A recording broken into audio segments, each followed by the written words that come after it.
அடுத்து ஈசனடியார் பெருமையினை எல்லா உயரும் தொலையெடுத்து தேசமைய திருத்தொண்ட தொகைமின் பணித்த திருவாளன் வாசமலர்மென் கிழல் வணங்க வந்த பிறப்பை வணங்குவான். திளைவாழ் அந்தனரை முதலாக சீர்படைத்த தொல்லையதாம் திருத்தொண்ட தொகையடியார் பதம் போற்றி ஒல்லையொரு புராணக்கதை உலகறிய விரித்துரைத்த செல்லமொழி குண்டத்தூர் செக்கிழார் அடி போற்றி. எல்லாம் அல்லம்பெருமான் அருள்தரும் பன்னார் மொழி எம்மிடனமர் திரு நனாவுடையாருடைய திருவிடைகளை வணங்கி அல்தரும் பெருங்கருணை நாயகுடன் அவிடாசியப்பருடைய திருவடி தாமர்களை மனமொழி மைகளாலை வணங்கி அடியனுடைய ஞானஸ்ரீ பெருந்தையாருடைய திருவடிகளெல்லாம் மனமொழி மைகளாலை வணங்கி உரையாசிரி சிவகவுனியாவுடைய திருவடிகளை நீல நினைந்து அடியார் பெருமக்களுடைய திருவடிகளெல்லாம் வணங்கி அமைகின்றேன். அன்பார்ந்த சிவனைய செல்வர்களே, இன்று தொன்று புராணத்திலே தடுத்தாட்கொண்ட புராணத்திலே நம்பிகள் திருவாரூர் சென்று அணைந்த பாங்கினை பற்றி சிந்தித்திருக்கிறோம்.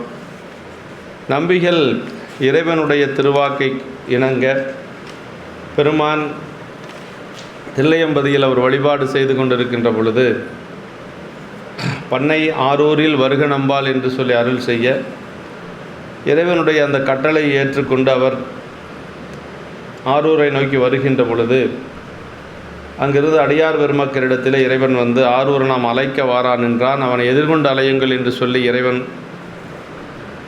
கூற அடியார் பெருமக்கள் எல்லாம் எல்லையிலே வந்து வணங்கி நின்று வரவேற்று கொண்டு செல்லுகிறார்கள். வந்ததிர் கொண்டு வணங்குவார் முன் வந்தொண்டர் அஞ்சலி கூப்பி வந்து சிந்தைகளை புற வீதியோடு செல்வார் திருத்தொண்டர் தம்மை நோக்கி எந்த இருப்பது மாறூர் அவர் எம்மையும் ஆழ்வரோ கேளியர் என்று சொல்லக்கூடிய திருப்பதிகத்தை பாடி அவர் வந்து ஆலயத்துக்குள்ளே வந்து கொண்டிருக்கிறார். அப்படி வருகின்ற பொழுது தேவாசிரியன் மண்டபத்தை வணங்கி கொண்டு வருகிறார். சேக்கிழார் பெருமான் அதை சொல்லுகின்றது. வானுர நீள் திரு வாயில் நோக்கி மண்ணுற ஐந்துருப்பால் வணங்கி தேனுரை கற்பகவாசமலை தேவாசிரியன் தொழுது இறைஞ்சி அந்த தேவாசிரியன் மண்டபத்தை இறைஞ்சி அங்கே இருக்கக்கூடிய அடியார்களெல்லாம் வழிபாடு செய்து கொண்டு நம்பிகள் அப்படியே வருகின்றார். அப்படி வருகின்ற பொழுது புற்றிடங்கொண்ட பெருமானை வழிபாடு செய்வதற்காக அவர் வருகின்றார். அன்பு பெருக உருகி அப்படி வழிபாடு செய்து கொண்டு வருகின்ற பொழுது பெருமான் வந்து வாலிய மாமரை புற்று தான் பார்க்கணும் இன்றைக்கி இல்லையா. பெருமான் அவருக்கு காட்சி கொடுத்து தோழமையாக தந்தனம் என்று சொல்லி இப்போ தான் சொல்ல போகிறார். ஆமாம், வாலிய மாமரை புற்றிடம் கொண்ட மன்னவனார் அருளாலோர் வாக்கு தோழமையாக உனக்கு நம்மை தந்தனம் நாம் முன்பு தொண்டு கொண்ட வேள்வியில் அன்று நீ கொண்ட கோலம் என்றும் புனைந்து நின் வேட்கை தீர வாலி மண்மேல் விளையாடுவா என்று ஆரூரர் கேட்க எழுந்தது அன்றே. அது இறைவனே வந்து இப்போ நம்பிகள்கிட்ட வந்து என்ன சொல்கிறாருன்னா, இந்த திருமணத்தில் தடுத்து ஆட்கொண்டதுனால திருமண வேள்வியிலேயே தடுத்து ஆட்கொண்டார். மேடையில் இருக்கக்கூடிய மணமகனை நீ என்னுடைய அடிமை என்று சொல்லி பெண்ணை நல்லூரை தடுத்தாட்கொண்டதுனால இப்போ என்ன சொன்னார்னா, எப்பொழுதும் நீ திருமண கோலத்தோடவே இருக்கணும் என்று சொல்லி சொல்கிறார். பெருமானே சொல்லியது. இப்போ இறைவன் என்ன சொல்கிறார்னா, தோழமையாக உனக்கு நம்மை தந்தனம். இனிமேல் நம்ம ரெண்டு பேரும் நான் கடவுள், நீ வந்து தலைவன், நீ சீடன் அப்படிங்கிறத காட்டிலும் அதுக்கு மேலே ஒரு படி மேலே போய் ரெண்டு பேரும் நண்பர்கள் அப்படிங்கிற மாதிரி. அது யார் சொல்கிறா? இறைவனே சொல்கிறார். இவர் போய் நம்ம போய் கேட்க முடியுமா? நானும் நீங்களும் நண்பராக இருக்கலாம், ஃப்ரெண்டாக இருக்கலாம் அப்படின்னு சொல்லி கேட்க முடியுமா? கேட்கவே முடியாது இல்லையா. ஆனால் சாமியே சொல்கிறார், நான் வந்து இனிமேல் உனக்கு தோழனாக இருப்போம் என்று சொல்லி இறைவனே சொல்கிறார். ஆரூர் பெருமானே சுந்தரரிடத்தில் வந்து அப்படி சொல்கிறார், தோழமையாக உனக்கு நம்மை தந்தனம். அது என்ன சொல்கிறார்? அதாவது உயிர்கள் தம்மை வழிபட்டு வாழ்வடையும் பொருட்டு பெரிய வேதங்களின் உருவாகிய புற்றை இடமாக கொண்டு எழுந்தருளி இறைவனது நிறைந்த திருவருளினாலே வாலிய மாமரை புற்று இடங்கொண்ட மன்னவனார் அருளால் அவர் வாக்குனர். அப்படி அந்த வேதங்களையே வந்து வேதங்களின் உருவாகிய புற்றை, சாமிக்கு பேர் அங்கே புற்றிடம் கொண்ட பெருமான் இல்லைங்களா. அப்படி புற்றை இடமாக கொண்டு எழுந்தருளி இறைவனது அந்த நிறைந்த திருவருளினாலே சாமி சொல்றார், நம்மையே தோழனாக உனக்கு தந்துள்ளோம். நாம் முன்னே உன்னை தடுத்து ஆட்கொண்ட கல்யாணத்திலே அன்றைக்கு நீ கொண்டிருந்த மனக்கோலத்தை என்றைக்கும் பூண்டவனாகி உனது ஆசை தீரும்படி இந்த உலகத்தில் விளையாடுவாயாக. சாமி ஒரு அத்தாரிட்டி கொடுக்குறார், எப்பொழுதும் கல்யாண கோலத்தில் தான் இருக்கணும். ஏன்னா திருமண கோலத்தில் ஒருத்தரை தடுத்தாட்கொண்டதுனால இறைவனுக்கு என்ன ஆசைனா, எப்பொழுதும் சுந்தரரை வந்து அந்த மனக்கோலத்திலே பார்க்கணும் அப்படின்னு சொல்லி ஆசை. அதனால் சுந்தரர் இனிமேல் எப்படி, அதனால தான் சுந்தரர் மட்டும் அந்த அலங்காரத்தோடு இருக்கிறதுக்கு காரணம். இந்த தலைப்பாகையோட கிரீடத்தோட எப்பொழுதும் வந்து அந்த திருமண கோலத்திலேயே அப்படி இருக்கிற மணவாள கோலத்திலே இருக்கிறதுக்கு என்ன காரணம்னா இறைவனுடைய விருப்பம். அவராக அதை ஏற்றுக்கல, அவர் அப்படியெல்லாம் இல்லை, அதெல்லாம் ஏற்றுக்கொள்ளக்கூடியவர் அவர் இல்லை. ஆனால் இறைவனுடைய கட்டளை, ஆரூர் பெருமானுடைய கட்டளை, நம்மையே தோழனாக உனக்கு தந்துள்ளோம். அது என்ன சொல்ல, நான் உன்னை தடுத்து ஆட்கொண்ட கல்யாணத்திலே வெண்ணைநல்லூரில் தடுத்து ஆட்கொண்ட பொழுது அப்போ இருந்த அந்த மனக்கோலத்தை என்றைக்கும் பூண்டவனாகி எப்பொழுதும் அந்த மனக்கோலத்தை பூண்டு உன்னுடைய ஆசை தீர நீ வந்து இந்த மண்ணுலகத்திலே விளையாடுவாயாக என்று சொல்லி, அது மட்டும் அது சொல்லிட்டு என்ன சொல்லார்னா, வேட்கை தீர வாலி என்மேல் வாலினா நீ நல்லா இருக்கணும் என்று சொல்லி இறைவனே வாழ்த்தி நீ வாலி என்று உனது ஒரு வாக்கு நம்பி ஆரூரர் பாடி அப்பொழுதே கேட்கும்படி எழுந்தது என்று சொல்லி, அப்போவே வந்து அந்த வாக்கு உள்ளே போகிற பொழுதே எழுந்தது. அதாவது பெருமானை எப்படி வழிபாடு செய்யணும்னா, முன்பு அஷ்டாங்க பஞ்சாங்கமாக முறையினால் வணங்கி, அஷ்டாங்க வழிபாடுன்னா நேராக நல்லா நெடுஞ்சாட்டு கடையாக விழுந்து வணங்குறது. அப்புறம் பஞ்சாங்க வழிபாடுன்னா மண்டி போட்டு வணங்குறது. பெண்கள் வந்து பஞ்சாங்க வழிபாடு தான் செய்யணும், அஷ்டாங்க வழிபாடு செய்யக்கூடாது இல்லைங்களா, அது ஒரு விதி இருக்குது. அதனால் நம்ம ஆண்கள் மட்டும்தான் அஷ்டாங்க வழிபாடு செய்யணும், பெண்கள் நிலத்தில் விழுந்து வணங்கி வழிபாடு செய்யக்கூடாது. ஆமாம், அப்படி 8 உறுப்பு 5 உறுப்பு அப்படின்னு சொல்லி எல்லாம் இருக்குது. கைகள் 2, காதுகள், அப்புறம் நெற்றி, கால் ஆக 8 உறுப்புகளும் நிலத்தில் பொருந்துமாறு வணங்குதல். அவர் பஞ்சாங்கமாக வணங்கும் முறை வந்து மண்டி போட்டு கீழே விழுந்து வணங்குறது. இப்படி 8 உறுப்புகளும் கை 2, காது 2, அப்புறம் நெற்றி, கால்கள் 2 எல்லாமே வந்து விழுந்து ஆக 8 உறுப்புகளும் நிலத்தில் பொருந்தி ஒரு மாதிரி வணங்குவது என்று சொல்கிறார். அப்படி ஏதாவது வந்து ஒரு எப்படின்னா 3 முறை இல்லைன்னா 5 முறை அப்படி விழுந்து வணங்கணுமா, 3 முறை 5 முறை என்று சொல்லி வணங்குதல் வேண்டும் என்பது விதி. இவ்விரண்டும் சேர்ந்தது ஒரு வணக்கமாக அட்டாங்க பஞ்சாங்கம் என்று சேர்த்து கூறினார் என்று சொல்லி, பெண்கள் அஷ்டாங்க வணக்கம் செய்யலாகாது. திருக்கோயிலே இறைவனை தவிர வேறு ஒருவரையும் அஞ்சலி செய்யாமை, தூவி முதலியவற்றின் நிழலை மிதியாமை முதலிய பல விதிமுறைகளையும் உள்ளிட்டு முறைமையினால் என்று சொல்லி சொல்லாருங்க. முடிவிலா காதல் முதிர ஓங்கி என்று சொல்லார்.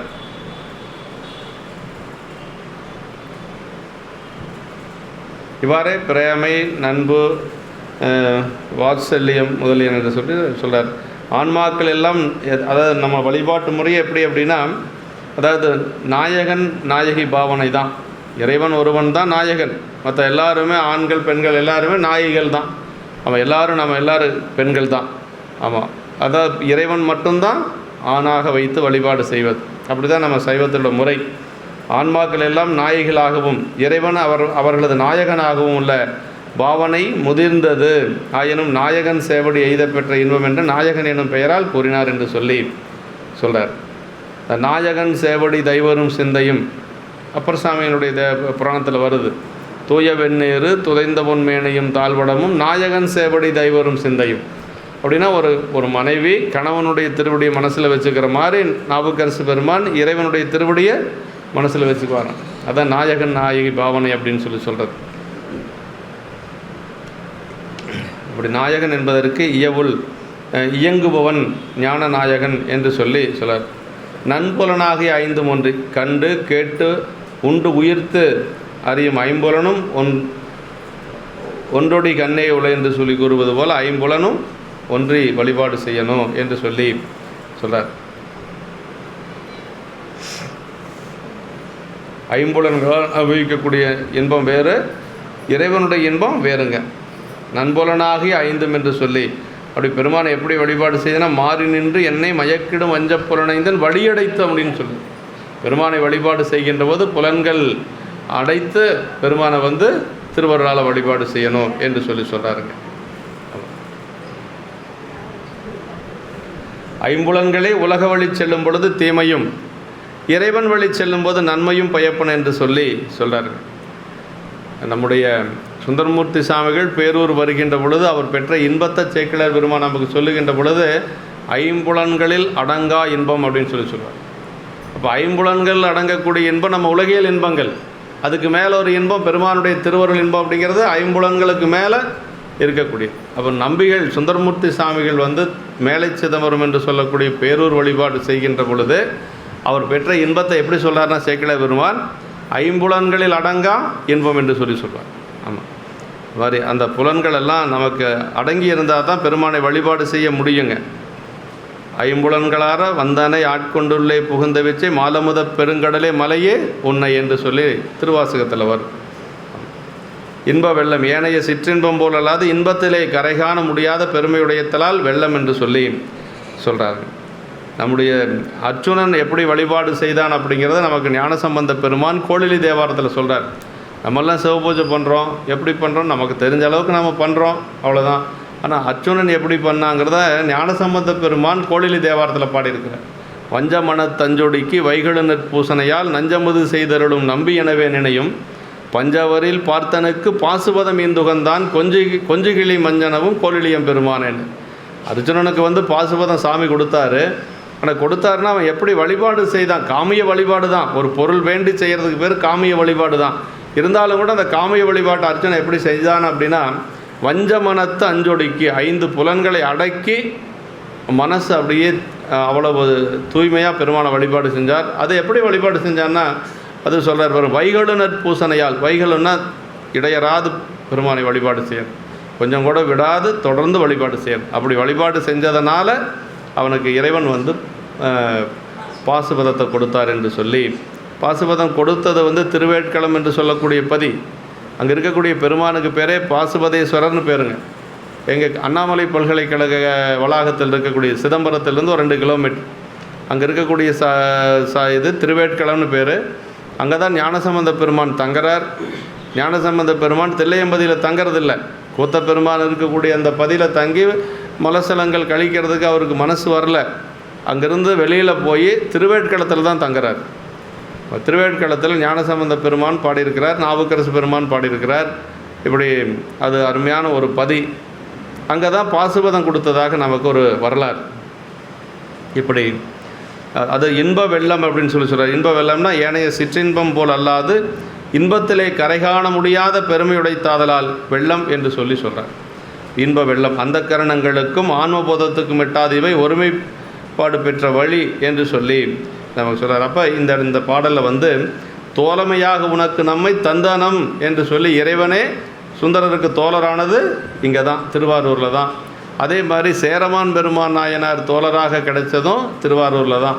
முதல்ல 2 பேரும் திருவாரூரில் தான் சந்திக்கிறாங்க. அவர் கேரளாவிலிருந்து திருவஞ்சைக்களத்தில் வந்து நேராக தில்லையம்பதி சென்று பெருமானை வழிபாடு செய்து கொண்டு அங்கு பொன்வண்ணத்தந்தாதி பதிகம் பாடிட்டு அதற்கு பிறகு திருவாரூர் வர்றார்.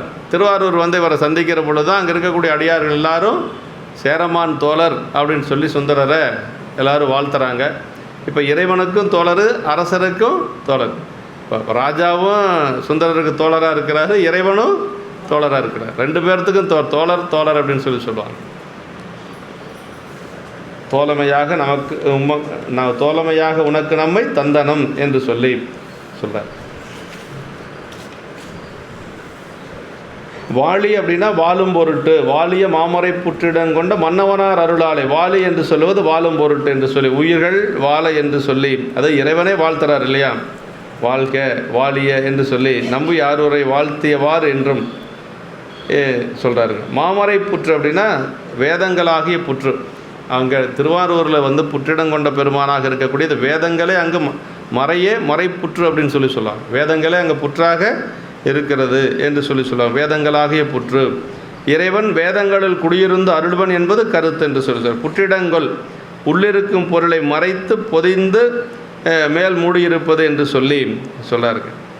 அப்படி அங்கே பெருமானே வந்து புற்றிடம் கொண்ட பெருமானாக இருக்கிறார். வேதம் மோதிலன், சாத்திரம் கேட்கிலன், நீதி நூல்கள் பல நித்தல் பயிற்றிலன், ஓதி அங்கமோர் 6 உணரிலன், ஈசனை உள்குவார்க்கன்று இல்லையே என்று சொல்லி அப்பர் பெருமானுடைய திருவாக்கு. எத்தனை வேதம் தான் படித்து என்ன பண்ணுறது, சாத்திரங்கள் தான் கேட்டு என்ன நம்ம பயன் அப்படின்னா, பெருமானுடைய திருவடியை வணங்கா ஈசனை உள்குவார்க்கன்றி, பெருமானை உள்ளே வாங்காத வரைக்கும் நமக்கு எத்தனை படித்தாலும் ஒன்றும் பயன் இல்லை அப்படின்னு சொல்லி அப்பர் சாமிகள் வந்து வேதம் மோதிலேன் சாத்திரம் கேட்கிலேன் நீதி நூல் பல நித்தல் பயிற்றிலேன் ஓதி அங்கமோர் ஆறும் உணரிலேன் ஈசனை உள்குவார்க்கென்று இல்லையே என்று சொல்லி அப்பர் சாமிகள் வந்து அந்த பாவநாச குறுந்தொகை என்று சொல்லக்கூடிய அந்த பதிகத்தில் பாடுறார். புற்றின் உள்ளே வாழும் பொருள் நீலகண்ட மணியா துன்பத்துக்கும் அதே மாதிரி இன்பத்துக்கும் காரணமாக இருந்தால் மறைப்புற்று என்று சொல்லி சொல்றார். அதான் மன்னவனார் அருளால் அப்படின்னா இறைவனது நிறைந்த திருவருள் என்று சொல்லி பெருமானுடைய திருவருளினாலே அந்த தோழமையாக உனக்கு நம்மை தந்தனம் என்று சொல்லி நாம் உனக்கு நம்மை தோழமையாக தந்தனம் என்று மாற்றிக்கொள்க என்று சொல்லி நம்பிகள் தமக்கு இறைவனை தோழமையாக பெற்ற வரலாறு தேவாரத்திலையும் பல இடங்களில் அந்த பெருமை சொல்லப்பட்டிருக்கு. என்னுடைய தோழனுமாய் திருவாரூர் தேவாரத்தில் சொல்கிறார் இல்லைங்களா, நம்ம என்னுடைய தோழனுமாய் என்று சொல்லி சொல்கிறார்.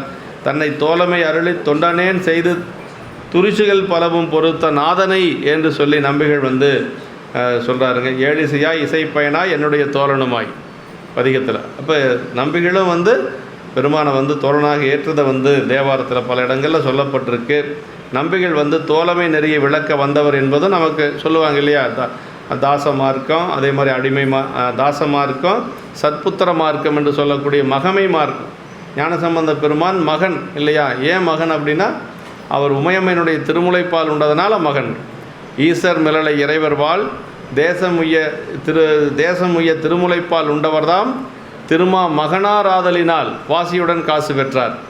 திருத்தொண்டாகும் படிமையினால் வாசியல்லா காசுபடி பற்று வந்தார் வாகீசர் என்று சொல்லி திருவேலுமெல்லையில் அந்த வாசியுடைய காசு வாசி தீரவே காசு நிலவி பாடித்தானே மீண்டும் அந்த வாசி சரியாகுது, அந்த குற்றம் நீங்குது. அப்போ வந்து சேக்கிழ பெருமான் அங்கே சொல்கிறார். ஏன் திருமா மகனார் அப்படின்னா திருமுலைப்பால் உண்டதுனால, உமையம்மையினுடைய திருமுலைப்பால் உண்டதுனால திருமா மகன். மகன்கிறதுனால கொஞ்சம் வாசியோடு கொடுத்தாரு. நாவுக்கரசு பெருமான் தொண்டு செஞ்சார். தொண்டு செஞ்சால் உடனடியாக கொடுக்க வேண்டியதை கொடுத்துடணும். வேலை செய்கிறவங்களுக்கு கூலி கொடுக்கணும் இல்லையா. அது மாதிரி கைத்தொண்டாகும் படிமையினால் வாசியில்லா காசுபடி வெற்று வந்தார் வாகீசர் என்று சொல்லி அந்த ஏன் வந்து வாசியுடைய காசு கிடைச்சது, வாசி இல்லாத காசு ஏன் கொடுத்தார் அப்படிங்கிறது அங்கே சேக்கிழ பெருமான் அங்கேயே சொல்கிறார். ஆமாம், மகன் தானே, மகனுக்கு எப்படி வேணாலும் கொடுக்கலாம் இல்லையா.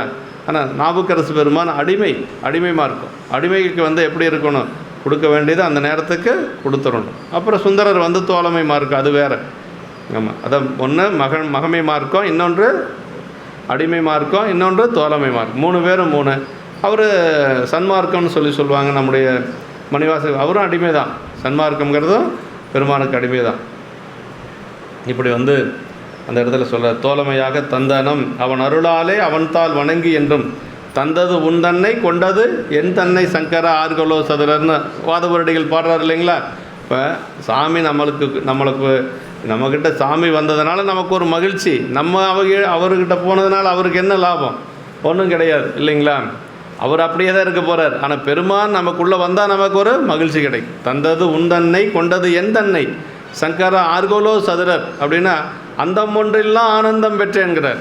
எனக்கு நீ வந்ததுனால சொல்ல முடியாத ஒரு பெரிய ஆனந்தம் எனக்கு கிடைச்சது. யாது நீ பெற்றது ஒன்று என்பால். நானாக என்ன உனக்கு கொடுத்ததுனால உனக்கு ஏதாவது பயன் உண்டா அப்படின்னா ஒன்றும் இல்லை. அப்போ யார் வெற்றி அப்படின்னா நான் தான் வெற்றி பெற்ற மாதிரி. சதுரர் அப்படின்னா நான் தான் அப்படின்னு சொல்லி அப்படின்னா இறைவன் நமக்கு வந்தால் நமக்கு தான் பலனோ ஒழிய பெருமானுக்கு நம்மளால் ஒன்றும் கிடையாது. இருந்தாலும் நம்மளை வந்து நமக்கு அருள் செய்யும் பொருட்டாக பெருமான் வந்து அது மாதிரி செய்கிறார். மற்றபடி அவருக்கு அதில் ஒன்றும் லாபம் ஒன்றும் இல்லை. ஆமாம், நாம் முன்பு தொண்டு கொண்ட வேள்வியில் அப்படின்னார். நாம் கிழவேதியராக வந்து அங்கு தடுத்தாட்கொண்ட பொழுது என்று சொல்லி வேள்வினா அதை திருமணத்திலே என்று சொல்கிறாருங்க. அன்றினை கொண்ட கோலம் இந்த இடத்துல தான் சொல்கிறாரு. மன்னவர் திருவும் தங்கள் வைதீக திருவும் பொங்க கொண்ட திருமண கோலம். சுந்தரருடைய திருமேனி எப்படின்னா மன்னவர் திருவும் அவருக்கு இருக்குது. ஏன்னா இளவரசர் தானே அவர். நரசிங்க முனைய நாயனார் எடுத்து வளர்த்த ஒரு இளவரசர். அதனால் அந்த மன்னவருக்குண்டான கோலமும் அவர் திருமேனியில் இருக்குது. அப்படி நல்லா நகை நட்டெல்லாம் போட்டு மாலைகள் எல்லாம் போட்டு அப்படி ஜம்முன்னு இருப்பார். பட்டு வேஷ்டி பட்டாடைகள் எல்லாம் அணிந்து எப்படி இருக்கிறார் பாருங்கள். அது மாதிரி தான். ஆமாம், அதே மாதிரி அவருடைய இதில் பாருங்கள் உருத்தராட்சம் இருக்குது, திருநீரும் இருக்குது. அது வைதிக கோலம். இப்போ மன்னவர் கோலமும் இருக்குது, வைதிக கோலமும் இருக்குது. 2 கோலமும் கொண்டவர் தான் சுந்தரர். அவரை ஒப்பனை செய்கின்ற பொழுது அப்படி தான் செய்யணும். திருநீர் இருக்கணும், உருத்தராக்கம் இருக்கணும், அதுக்கு மேலே பட்டாடை இருக்கணும், அப்புறம் நல்ல வடங்களெல்லாம் தாழ் வடங்கள் எல்லாம் இருக்கணும். அப்படி இருந்தால் தான் சுந்தரர். அதனால் இது இறைவன் சொன்னது. அது அன்று நீ கொண்ட கோலம் என்று சொல்லி சொல்கிறார். நீ வேட்கை தீர அப்படின்னா வேட்டல் செய்யும் தொழில் தீர, இனி அத்தொழில் உனக்கு நிகழாதபடி தடுத்து ஆட்கொள்ள பெற்றமையால் மண் மீது இருந்தாலும் இனி அவ்விதமான வேலி முதலிய உலகத் தொடக்குகள் நிகழாதபடி என்று சொல்லி எனக்கு பெருமான் இப்போ தடுத்தாட்கொண்டாச்சு. ஆனால் அதே பெருமான் என்ன செய்ய போகிறாரு? 2 திருமணத்தை செஞ்சு வைக்க போகிறார் இல்லையா? அதைத்தான் நம்முடைய மாதவ சிவஞான முனிவர் காஞ்சி புராணத்தில் சொல்கிறாருங்க. ஒரு மனத்தை சிதைவு செய்து வல்வழக்கிட்டு ஆட்கொண்ட உவனை கொண்டு இருமணத்தை கொண்டருளி பணிகொண்ட வல்லாளன் அப்படின்னு சொல்லி சொல்கிறாரு. அப்படின்னா ஒரு மனத்தை தடுத்தார். எங்கே? நம்முடைய வெள்ளைநல்லூரில் ஒரு திருமணத்தை யார் தடுத்தாங்களோ அவங்கள வச்சே 2 திருமணத்தை செஞ்சவர் சுந்தரர். வல்லாளன்னா ரொம்ப கெட்டிக்காரன்னு அர்த்தம். ஒரு மனத்தை சிதைவு செய்து வல்வழக்கிட்டு ஆட்கொண்ட உவனை கொண்டு இருமணத்தை கொண்டருளி பணிகொண்ட வல்லாளன் அப்படிம்பார். அது சிவஞான முனிவர் காஞ்சி புராணத்தில் சொல்கிறார். யார் ஒருவர் திருமணத்தை தடுத்தாட்கொண்டாங்களோ அவங்கள வச்சே 2 கல்யாணத்தை பண்ணுறதுன்னா ரொம்ப சாமர்த்தியம் வேணும் இல்லையா? எல்லாத்தினாலையும் அது முடியாது. அதனால் சுந்தரர் ரொம்ப சாமர்த்தியசாலியா வல்லாளன் அப்படின்னு சொல்லுவார் அந்த இடத்துல. அது மாதிரி இங்கே இறைவனே சொல்கிறாருங்க. ஆசை தீர கொடுப்பார் அலங்கள் விடைமேல் வருவார் அப்படின்னாரு. ஏன்னா இறைவன் கொடுத்தா தான் நம்ம அதை அனுபவிக்க முடியும், இல்லைன்னா நம்ம அனுபவிக்க முடியாது. இறைவன் கொடுக்கணும், எதாக இருந்தாலும் சாமி கொடுக்கணும். பாட்டுவித்தால் பாடுகின்றேன், பணிவித்தால் பணிகின்றேன், பதியே உன்னை கூட்டுவித்தால் கூடுகின்றேன், குலைவித்தால் குலைகின்றேன், குறித்த உணவை ஊட்டுவித்தால் உண்கின்றேன், உறங்குவித்தால் உறங்குகின்றேன் அப்படின்னா என்னால் ஆவது ஒன்றுமில்லைன்னு சொல்லி யார்? வள்ளல் பெருமானே அருட்பாவிலேயே பாடியிருக்கிறார். ஆமாம், பாட்டுவித்தால் பாடுகின்றேன், பணிவித்தால் பணிகின்றேன். என்ன நம்மளால் ஒன்றும் செய்ய முடியாது. குலைந்து பெருமானை வழிபாடு செய்கிறதுனா கூட அவனுடைய திருவருள் இருக்கணும். குலைவித்தால் குலைகின்றேன் அப்படிங்கிறார். ஆமாம், நல்ல நிம்மதியாக தூங்குறதுனா கூட சாமிக்கு தான் அந்த வாய்ப்பை நாம் கொடுக்கணும். உறங்குவித்தால் உறங்குகின்றேன் என்று சொல்கிறார். அப்படி பெருமான் தான் எல்லாமே. அதை ஆசை தேர கொடுப்பார் அலங்கள் விடைமேல் வருவார் என்று சொல்லி ஞானசம்பந்த பெருமான் தேவாரத்தில் சொல்கிறார். திருக்கடவுர் தேவாரத்தில் சொல்கிறாருக்கு. இந்த பெருமான் மாதவம் செய்த தென் திசை வாழ்ந்திட போந்தவர் நம்பிகள். அதனால் இந்த பொருளின் மண்மேல் என்பதற்கு இந்த பூமி உய்யும்படியாக நீ விளையாடி வா என்று சொல்கிறார். ஏன்னா நம்பிகளால் தான் இந்த உய்வடைய போகுது. ஏன்னா நம்பிகள் தான் திருத்தொண்ட தொகை நமக்கு கொடுக்க போகிறார். இந்த திருத்தொண்ட தொகையினால தான் உலகம் உய்வடைய போகுது. ஆனால் அது வரைக்கும் அடியார் வழிபாடு அங்கங்கே இருந்தாலும் கூட வெளிப்படையாக அடியார் வழிபாடு கிடையாது.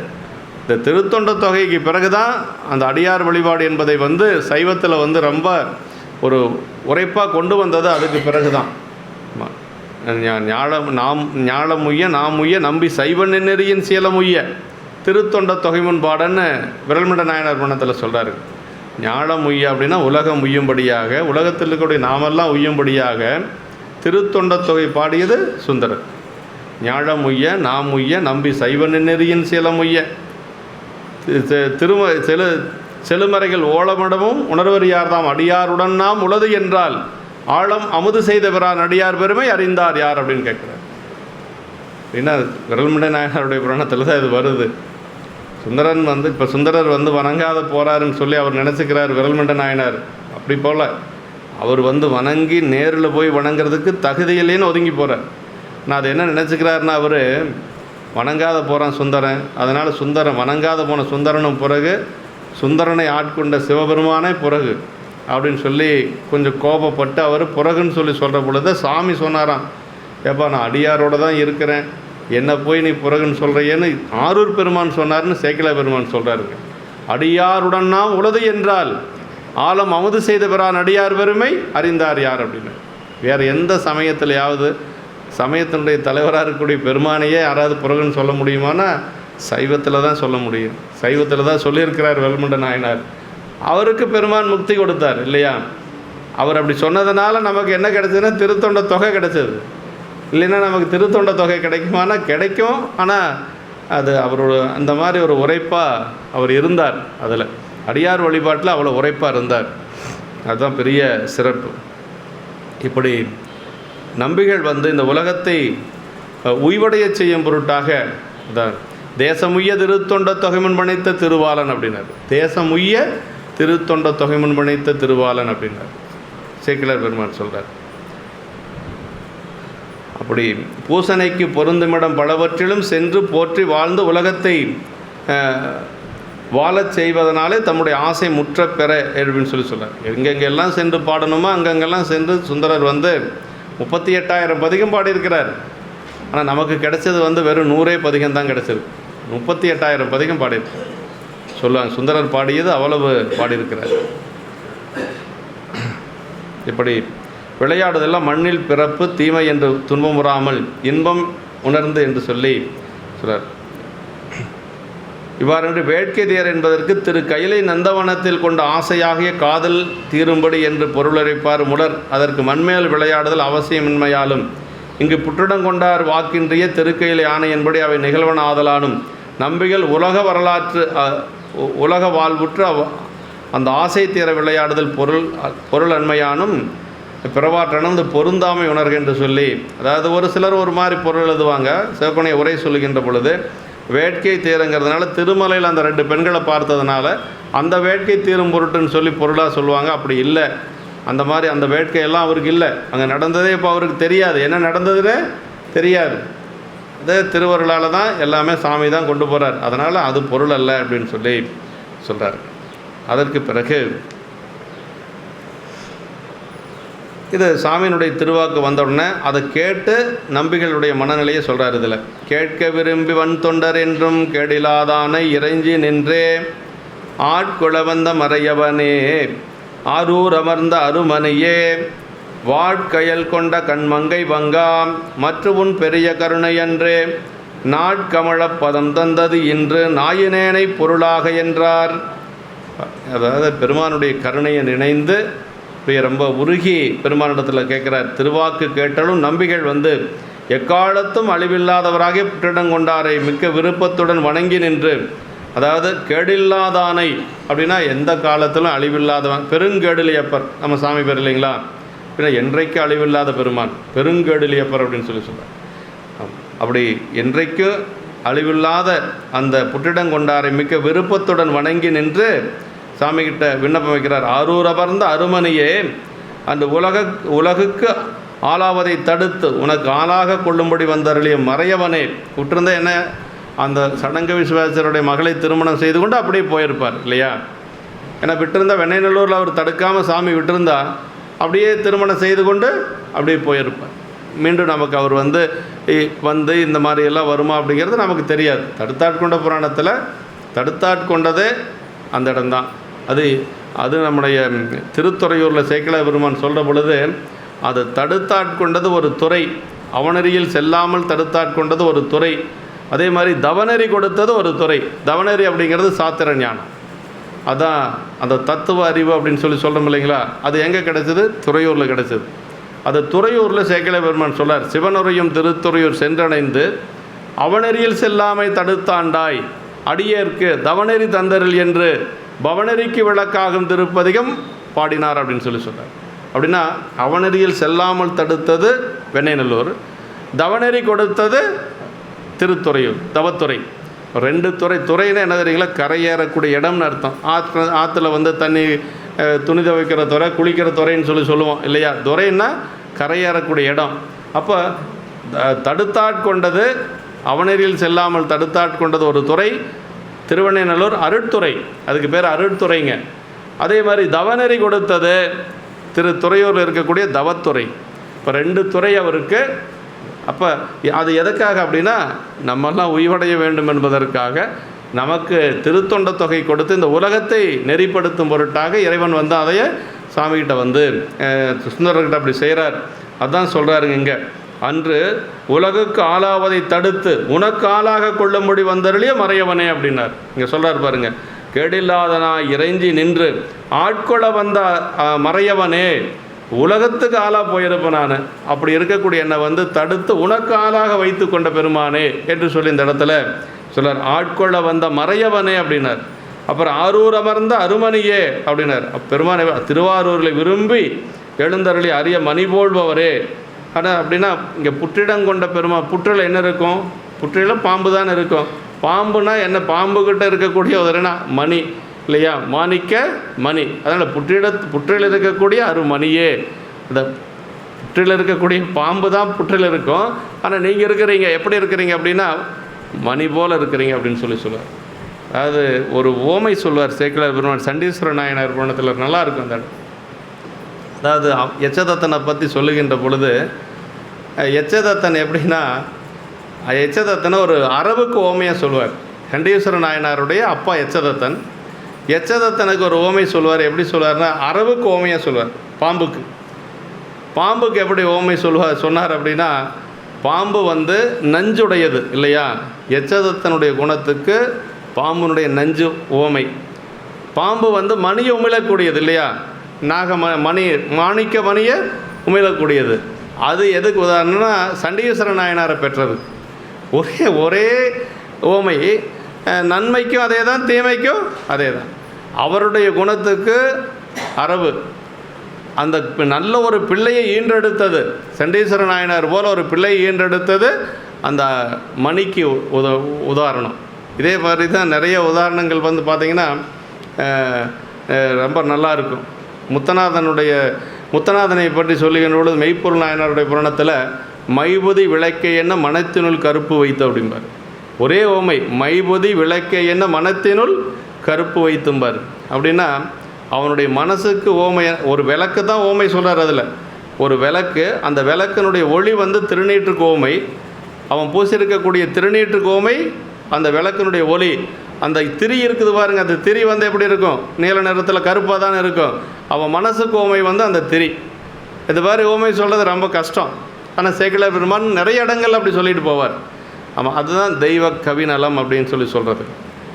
ஒரே ஒரு ஓமை தான், அந்த ஒரே ஓமையில் வந்து நன்மைக்கு அதே தான், தீமைக்கும் அதே தான் எப்படி சொல்வார். அது மாதிரி இங்கே வந்து பெருமானை வந்து அருமணியே, புற்றிடங்கொண்ட அருமணியே, ஆரூர் அமர்ந்த அருமணியே அப்படிங்கிறார். வாட்கயல் கொண்ட கண் மங்கை வங்கானார். உமையம்மையினுடைய கண் எப்படி இருக்குது அப்படின்னா, வாலின் தன்மையும் கயல் மீனின் தன்மையும் தம்மிடத்தை வைத்து கொண்ட கண்களையுடைய உமையம்மை பங்கரே அப்படின்னார். அதாவது நீண்ட கண். அதே மாதிரி மீனனுடைய ஓமை ஏன் சொல்கிறாங்கன்னா, அருட்தன்மை வாய்ந்த கண்ணுக்கு வந்து மீன ஓமையை சொல்லுவாங்க. மீன் வந்து எப்படின்னா, ஒரு பக்கம் எங்கேயாவது ஒரு பக்கம் முட்டையை விட்டுரும். அந்த மீன் முட்டையை விட்டு அது எப்படி பறிக்கும்னா கண்ணில் பார்த்தே பறிக்குமா. அதுதான் வந்து இது. இந்த ஓமை இன்னொரு இடத்துல எங்கே வருதுன்னா, கண்ணப்ப நாயனாருடைய புராணத்தில் வரும். கண்ணப்ப நாயனார் மேலே மலை ஏறிட்டுருக்கிறாரு, இன்னும் சாமியை போய் பார்க்கல. ஆனால் சாமி வந்து அவரை பார்த்துட்டாரு. சாமி அவரை பார்த்தது அந்த இடத்த எப்படி சேக்கிழார் பெருமான் சொல்கிறார்னா, திங்கள் சேர் சடையார் தம்மை சென்றவர் காணா முன்னே, திங்கள் சேர் சடையார் தம்மை சென்றவர் காணா முன்னே அங்கணர் கருணை கூர்ந்த அருட்திரு நோக்கம் எய்த. அங்கணர் கருணைனா அருட்தன்மை வாய்ந்த கண்களாம், அங்கண்மை அப்படின்னு சொல்லுவார். அங்கணர் கருணை கூர்ந்த அருட்திரு நோக்கம் எய்த தங்கிய பவத்தின் முன்னை சார்பு விட்டு அகல நீங்கி பொங்கிய ஒளியின் நிழல் பொறிவில் அன்புருவமானார் அப்படின்னார்.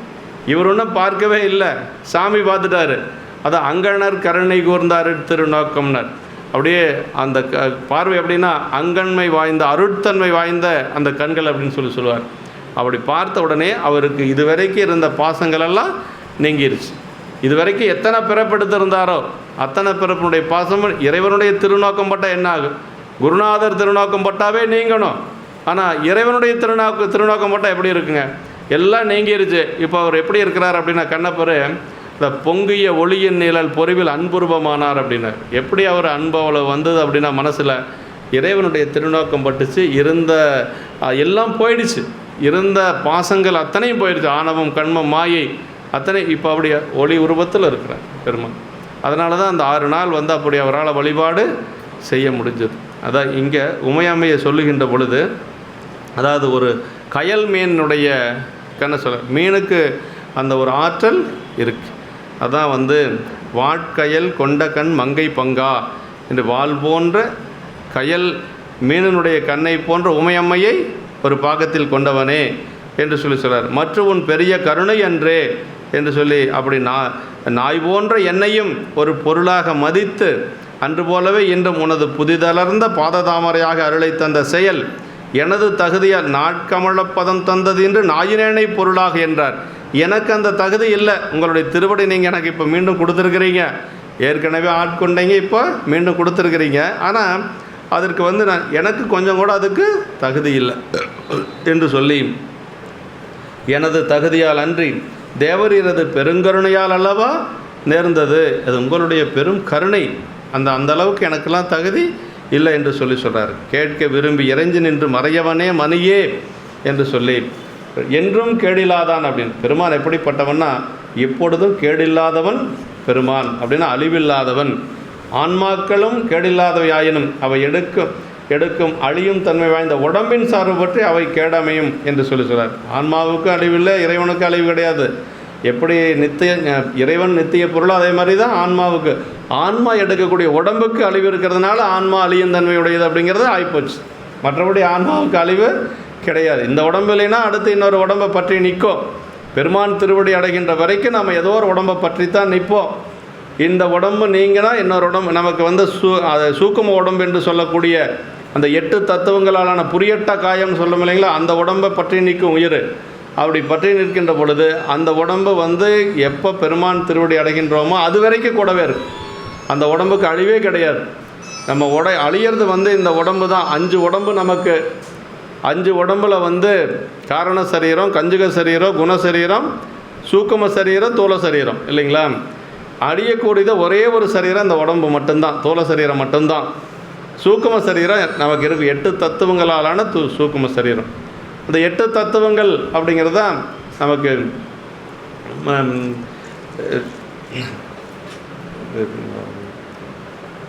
அதாவது புலன்கள் 5, அதே மாதிரி அந்த கரணங்கள் 3ங்க. மொத்தம் 8 தத்துவங்கள். இந்த புலன்கள் 5ங்கிறது அதுதான் நம்ம இது நல்ல புலன்கள் 5ங்கிறது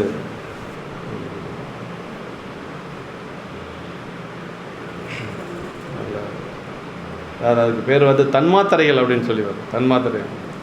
தன்மாத்திரைகள் 5 தன்மாத்திரைகள் அப்படிங்கிறது நினைவே இப்போ உள்ளுக்குள்ளேயே இருக்குது, வரமாட்டேங்குது. தன்மாத்திரைகள் இல்லை, அது இல்லை. தன்மாத்திரைகள் 5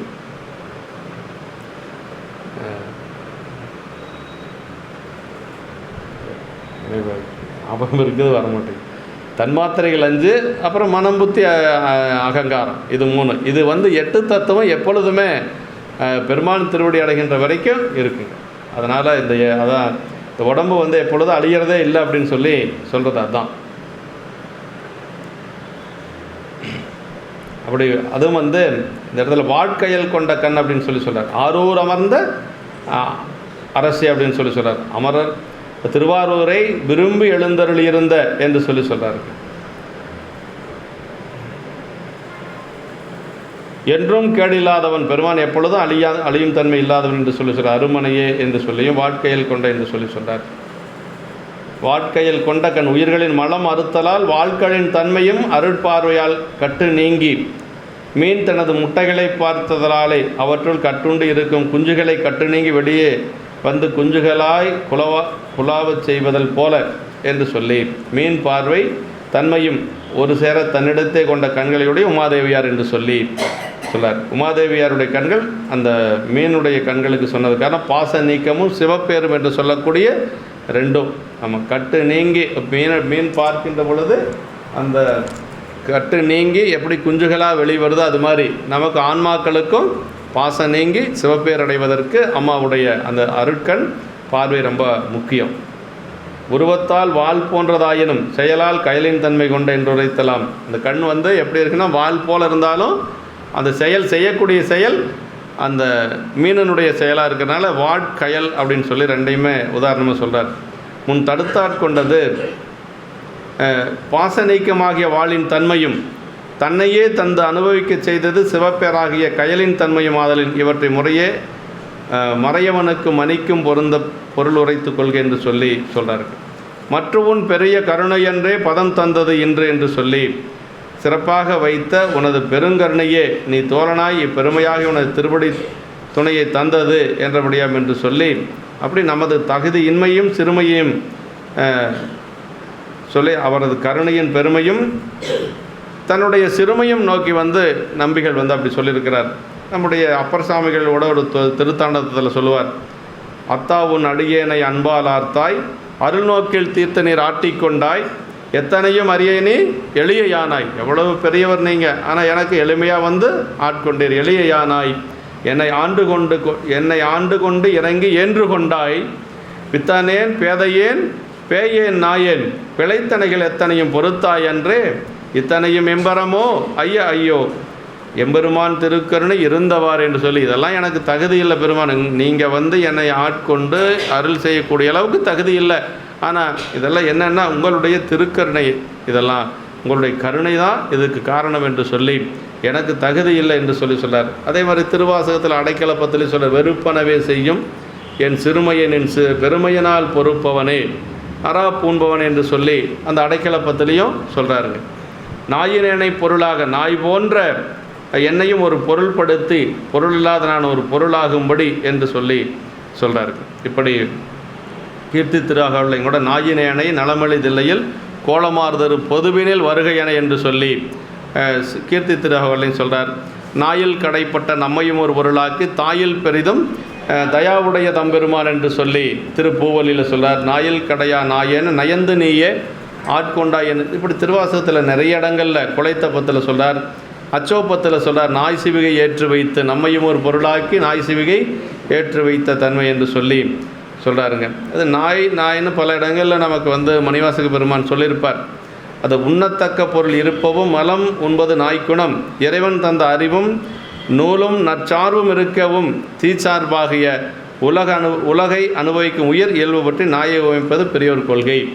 அது பெருமான் கொடுத்த திருமுறைகளெல்லாம் இருக்குது, சாத்திரங்களெல்லாம் இருந்தாலும் கூட நம்ம அதை பற்றி நிற்காமல் உலகியல் சார்ந்து நிற்கிறதுனால, அதை சாப்பிட்றதுக்கு நல்ல உணவு இருந்தாலும் கூட நாய் வந்து மலத்தை தேடி போகுமா, அது மாதிரி நம்ம நல்ல செயல்கள் நல்ல ஒரு நமக்கு நிறைய இருந்தாலும் கூட அந்த வாசனை மல வாசனையின் காரணமாக வேறு பக்கம் நம்ம உலகியல் நோக்கி போகிறத வந்து அந்த நாய்க்கு ஓமையாக சொல்கிறார்.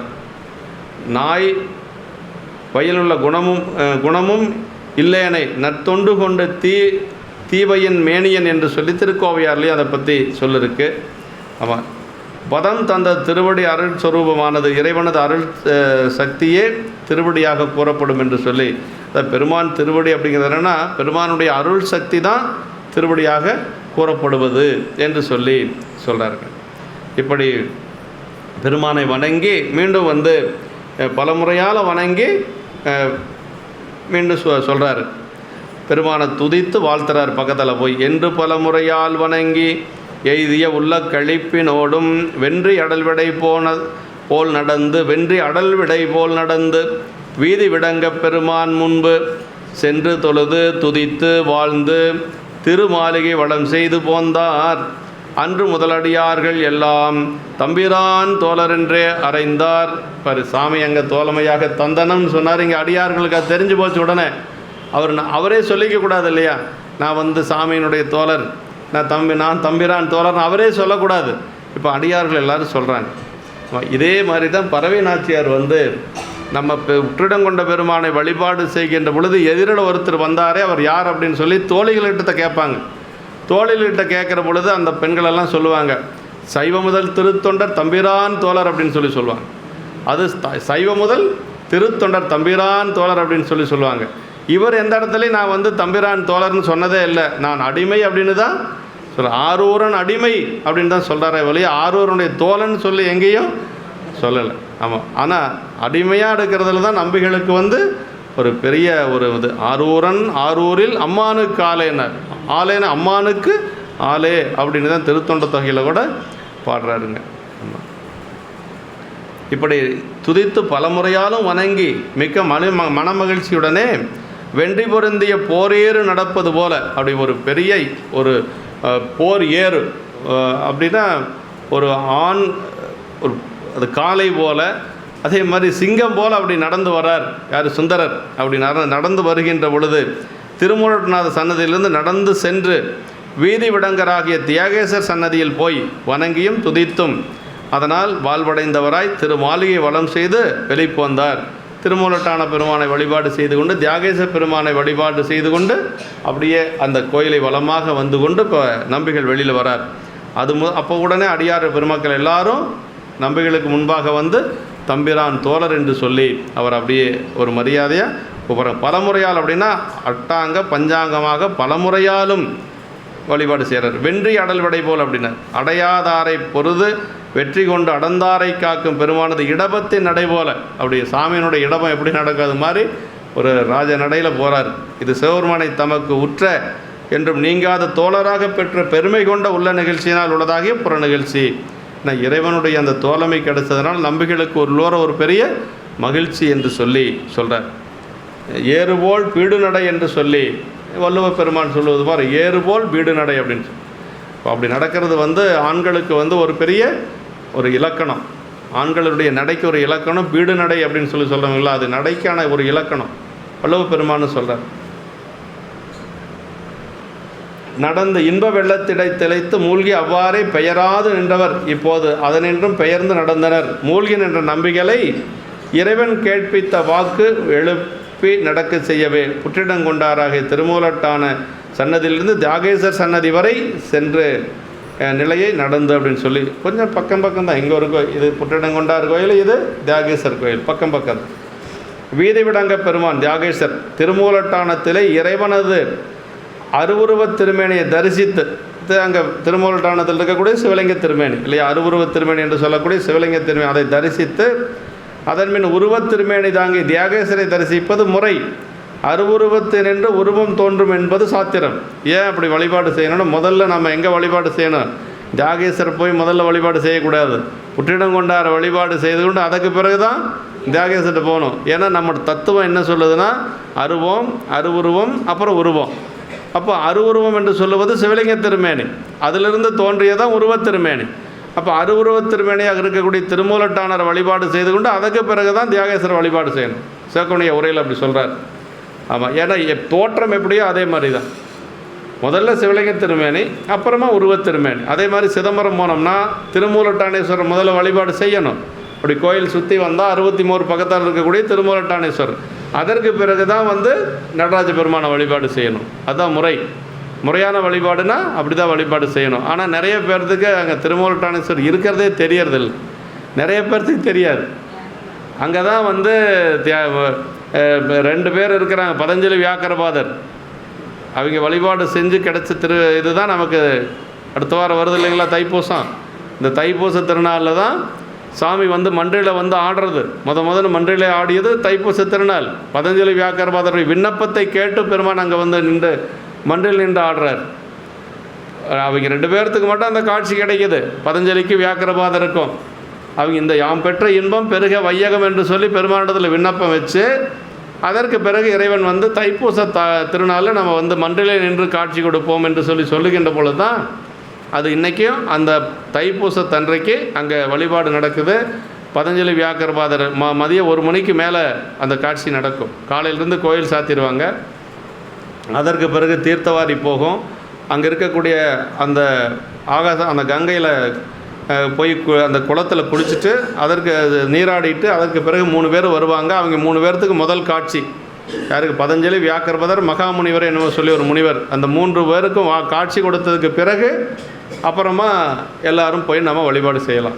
இது மாதிரி தைப்பூசத்தன்று அது நடக்கும்.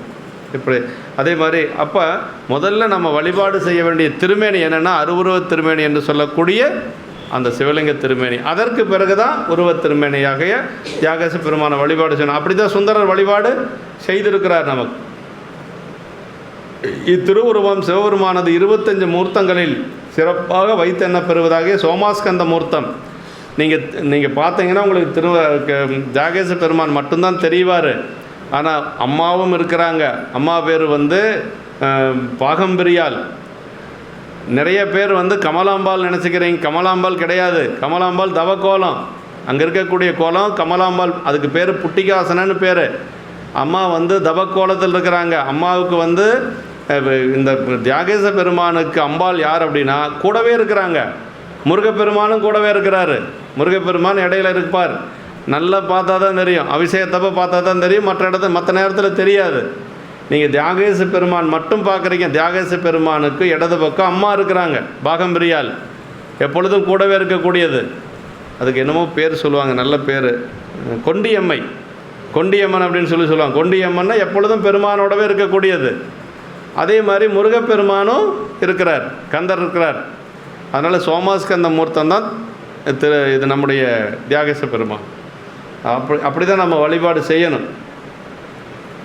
அதில் தான் என்ன சொல்கிறாருன்னா, கடைசியாக அடியார்களுக்கு அருள் புரியும் தியாகேசர் என்று சொல்லி, அதாவது திருவுருவம் சிவபெருமானது 25 மூர்த்தங்களில் ஒன்று. தியாகேச பெருமான் அதை சடைமருங்கில் இளம்பெறையும் தனிவிழிக்கு திருநுதலும் இடமருங்கள் உமையாலும் எம்மருங்கும் பூதகணம் புடைநெருங்கும் பெருமையும் உன் கண்டரசன் போற்று செய்ப்ப விடைமருவும் பெருமானும் விரல்வேந்தற்கு அருள் செய்தான் அப்படின்ப. அது கடைசியாக நம்முடைய மனுநீதி சோழருக்கு அருள் செய்கின்ற பொழுது அதை சொல்ல, விடைமருவும் பெருமானும் விரல்வேந்தற்கு அருள் செய்தான் என்று சொல்லி அங்கே அம்மாவும் கூட இருக்கிறாங்க.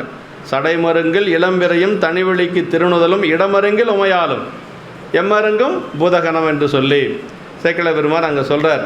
இப்படி அவரை தமக்குள்ளே எப்போதும் எழுந்தருளிவித்து தாங்கிக் கொண்டு உலகுக்கு உபகரிக்க வருகின்றார் நம்பிகள் என்பது குறிப்பு. அப்படியே பெருமானை மூலட்டானரை வணங்கி தியாகேச பெருமானை வணங்கி உள்ளுக்குள்ளே 2 பேர்த்தையும் வச்சுட்டு அப்படியே வெளியில் வர்றார் என்று சொல்கிறார். தொழுது துதித்து வாழ்த்து தொழுது உடம்பின் செயல் முக்கரணங்களாலேயும் பெருமான் அங்கே வழிபாடு செய்து கொண்டு வராருங்க.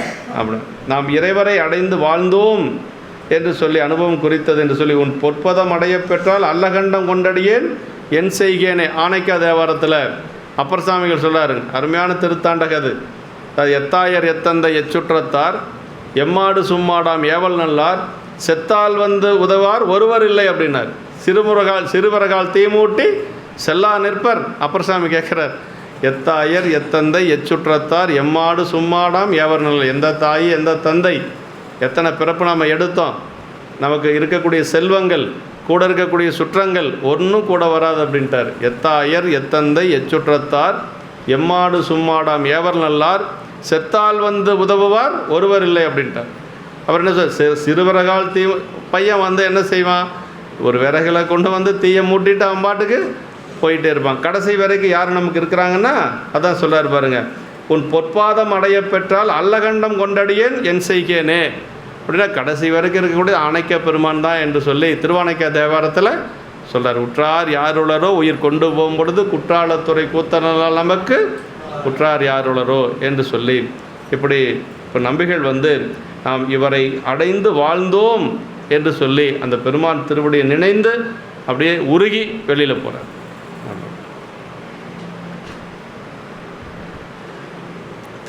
அதே மாதிரி பலர் திருமாளிகை வலம் செய்து என்று சொல்லி திருமாளிகை வலம் வந்த பின்பு உள்ளே சென்று பெருமானை தரிசித்ததன் பின்பு அவ்வாறே வலம் வெளிப்போதலும் சிவாலய முதல்ல எப்படி சிவாலய தரிசனம் செய்யணும்னு சொல்கிறார் பாருங்க.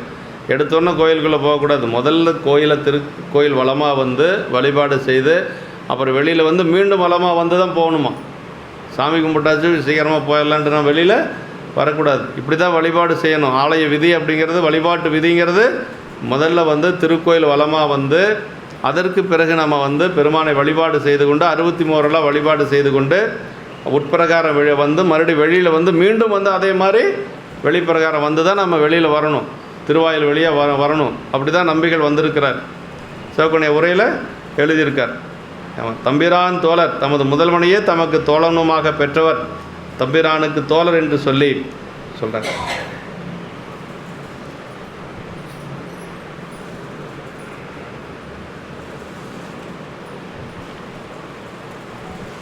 அடுத்த திருப்பாட்டு. மைவளர் கண்டர் அருளினாலே வந்தமிழ் நாவலர்தம் பெருமான் சைவ விடங்கின் அணி புனைந்து சாந்தமும் மாலையும் தாருமாகி மெய்வளர் கோலம் எல்லாம் பொலிய மிக்க விழுத்தவ வேந்தர் என்ன தெய்வமணி புற்றொழாரை பாடி திளைத்து மகிழ்வோடும் செல்லா நின்றார். அப்படியே பெருமானை வழிபாடு செய்கிறார். சுந்தரருடைய கோலத்தை சொல்கிறார் பாருங்க. மைவளர் கண்டர் அருளினாலே வந்தமிழ் நாவலர்தம் பெருமான் அப்படின்னார். இறைவனது திருவருளினாலே நம்பிகள் ஆதிசைவருக்குரிய சுந்தர வேடங்களை மேற்கொண்டு, அந்த வேடத்துக்கு பேர் என்ன, ஆதிசைவ வேடம். சுந்தர வேடத்தோடு, சுந்தர வேடம்னா அந்த திருநீர் உருத்தராக்கம் கண்டிகை இதெல்லாம் அணிந்திருக்கக்கூடிய ஒரு வேடம். மன்னவர் திரு என்று சொல்லுவது அது ராஜாவுக்கு இளவரசருக்கு உண்டான ஒரு கோலம். இது ரெண்டுமே எப்பொழுதும் சுந்தரர் அணிந்திருப்பார். இப்படியெல்லாம் கோலங்களெல்லாம் விளங்க தூய தவவேந்தர் இவரே என்று சொல்லுமாறு தெய்வமணி புற்றிடம் கொண்டவராய் அன்று முதல் நாள்தோறும் சென்று வணங்கி பாடி துதித்து அதனால் உண்டாகிய இன்பத்திலே மூழ்கி வாழ்ந்து வருகின்றார். இப்போ என்ன செய்கிறாருன்னா, தினசரி பெருமானை போய் வழிபாடு செய்யணும். ஒரு நாள் தவறாமல் தினசரி புற்றிடம் கொண்ட பெருமானை சென்று வழிபாடு செய்வது, அப்படி தினசரி போயிட்டு வந்துட்டுருக்கிறார். வன் தமிழ் அப்படின்னார். வன் தமிழ்னால் விரும்பியவற்றை வரையறாது கொடுக்கக்கூடிய வள்ளல் தன்மையுடைய தமிழ்ங்க. ஆமாம், வன் தமிழ் அப்படிங்கிறது பெரிய புராணத்தில் பல இடங்களில் வருது. அதில் ஒரு இடம் வந்து எங்கேன்னா, நம்முடைய நாவுக்கரசு பெருமான் முதல் சந்திப்பில் இவரை போய் பார்க்கறதுக்கு போகிறார், ஞானசம்பந்த பெருமானை. அப்படி ஞானசம்பந்த பெருமானை பார்க்கறதுக்கு போகிற பொழுது அந்த இடத்த சொல்லுகிறார். எப்படி சேக்கலா பெருமான் சொல்லார்னா, தொழுது அணைவுற்று ஆண்டரசு தொண்டர்குலாத்திடை சென்று பழுதில் பெருங்கார். அதுக்கு முன்னாடி வருவார். அதுக்கு முன்னாடி என்ன சொல்லார்னா, வன் தமிழால் எழுதுமறை மொழிந்த பிரான் திருப்புகழை மருங்கு சேர்ந்தார் அப்படிம்பார். வன் தமிழால் தொழுதுகரத்தோடு நீரு தொதைந்த கோலம் கண்டவர்கள் மனம் கசிய கரைந்துபுறம் கருணைபுறம் பொலிய வன் தமிழால் எழுதுமறை மொழிந்த பிரான் திருப்புகழை மருங்கு சேர்ந்தார் அப்படின்னு சொல்கிறார். அப்படியே நாவுக்கரசு பெருமான் வணங்கி கொண்டே போகிறாராம். தொழுதுகரத்தோடு நீரு துதைந்த கோலம் அப்படிம்பார். கையை மேலே தூக்குனவர் கீழேயே வைக்கல. எங்கேருந்து? சிதம்பரத்திலிருந்து சீர்காழி வரைக்கும் 20 கிலோமீட்டர் தொலைவு வணங்கிட்டே போகிறார். தொழுதுகரத்தோடு நீரு துதைந்த கோலம். அப்போ சொல்கிறாருங்க, வன் தமிழால் எழுதுமறை மொழிந்த பிரான் திருப்புகழை மருங்கு சார்ந்தார்னார். வன் தமிழ்னு ஏன் சொன்னாங்க அப்படின்னா, இறந்தாரை மீட்டு கொடுத்த தமிழ் நம்முடைய திருமுறை தமிழ். இங்கே முதலியுண்ட பாலகனை மீட்டு கொடுத்தது அப்பூதி நாயனாருடைய மூத்த திருநாவுக்கரசு. விஷம் தீண்டு இறந்த குழந்தையை மீட்டு கொடுத்தது. எலும்பும் சாம்பலுமாக இருந்த பூம்பாவையை உயிர்ப்பித்து கொடுத்தது. அதனால் அதுக்கு வன் தமிழ் அப்படின்னார். வன் தமிழ்னா வளப்பமுடைய தமிழ் அப்படின்னு சொல்லுவார்.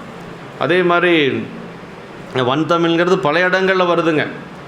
இன்னொரு இடத்துல எங்கே வருது அப்படின்னா, தேமாலை செந்தமிழின் செழுந்திருத்தாண்டகம் அப்படின்னு சொல்லுவார். ஒரு இடத்துல தேமாலை செந்தமிழின் செழுந்திருத்தாண்டகம் பாடி அப்படின்னு சொல்லி அந்த அப்பர் சாமிகளை அந்த சமண மன்னர்கள் அழைக்கிற பொழுது நான் வரமாட்டேன்னு சொல்லுவார் இல்லையா.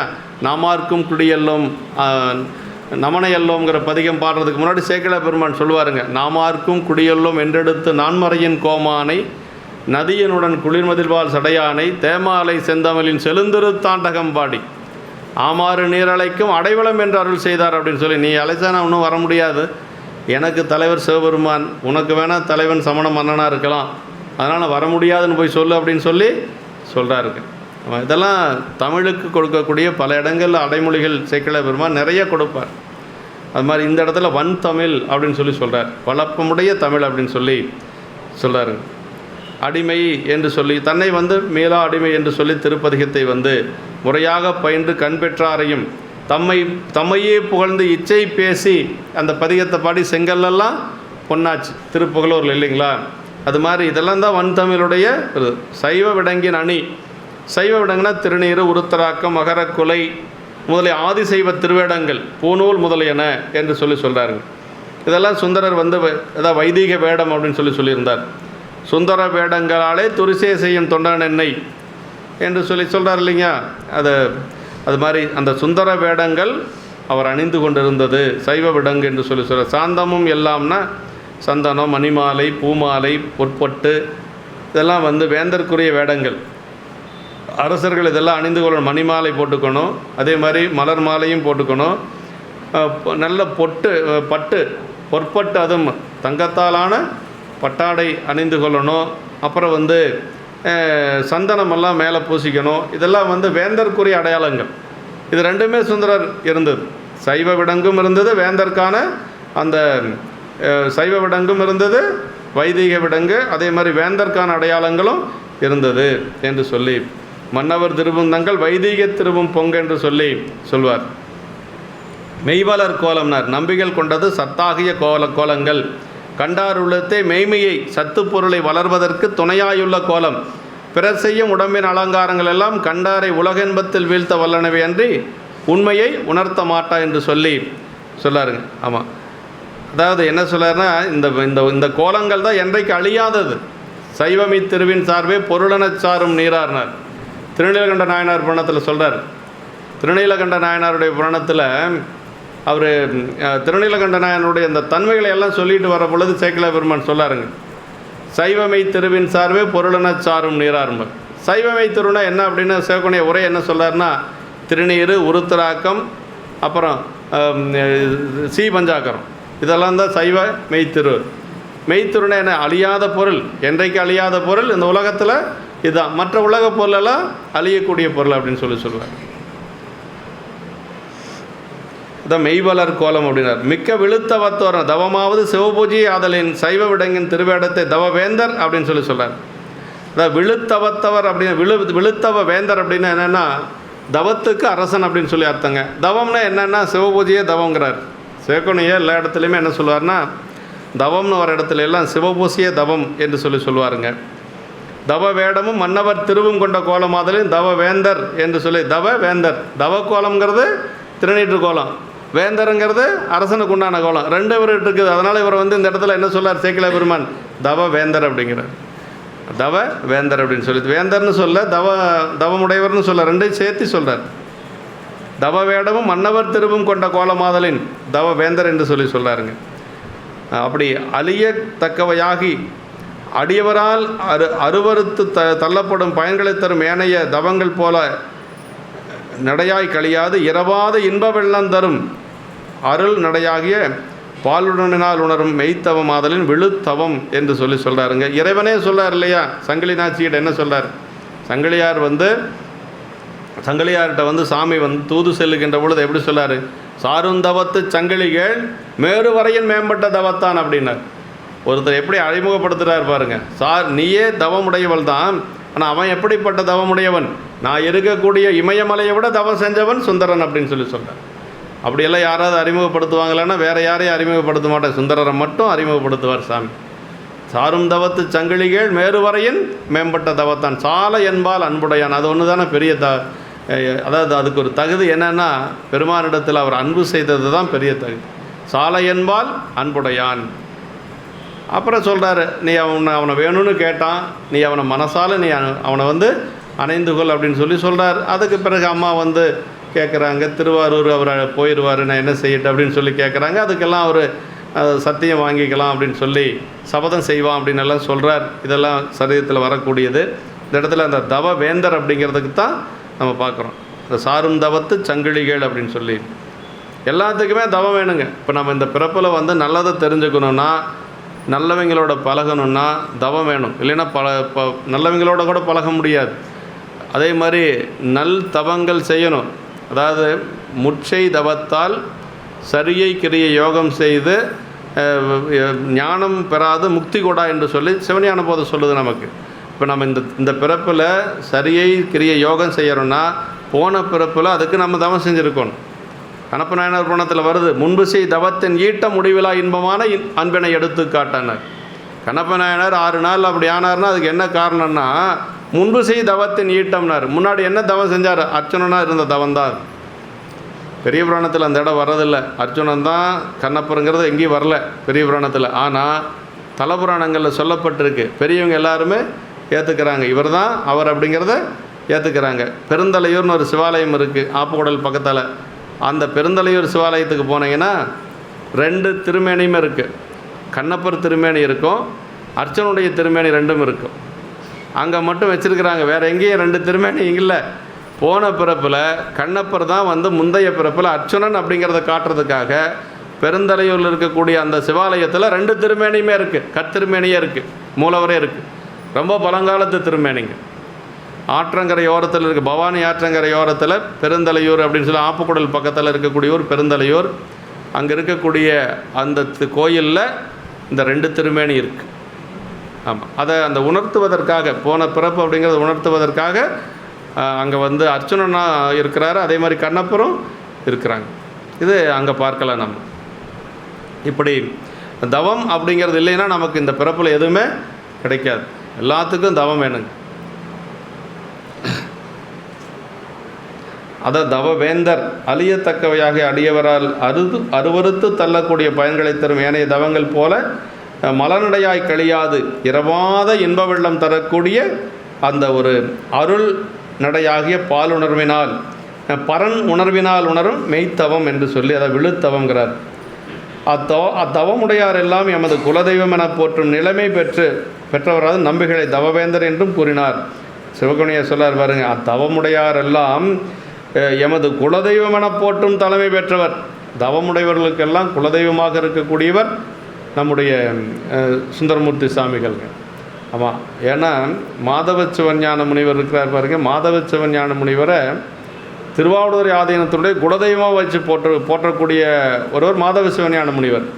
இன்றைக்கி திருவாவடுதுறை ஆதீனத்துடைய குலதெய்வமாக வைத்து போற்றக்கூடிய அளவுக்கு மாதவ சிவஞான முனிவர் சொல்லுவாங்க. ஆனால் அந்த மாதவ சிவஞான முனிவர் என்ன சொல்லார்னா, சுந்தரர் குலதெய்வம் என்னுடைய குலதெய்வம்னு சொல்கிறார். காஞ்சிபுராணத்தில் தான் சொல்கிறார். முதல்ல சொன்ன அந்த பாட்டில் தான் சொல்கிறார். ஒரு மனத்தை சிதைவு செய்து வல்வழக்கிட்டு ஆட்கொண்ட உவனை கொண்டு இருமணத்தை கொண்டருளி பணிகொண்ட வல்லாளன் எல்லாம் உய்ய பெருமனச்சேர் திருத்தொண்ட தொகைமன் பணித்த பேரருளின் பெருமாள்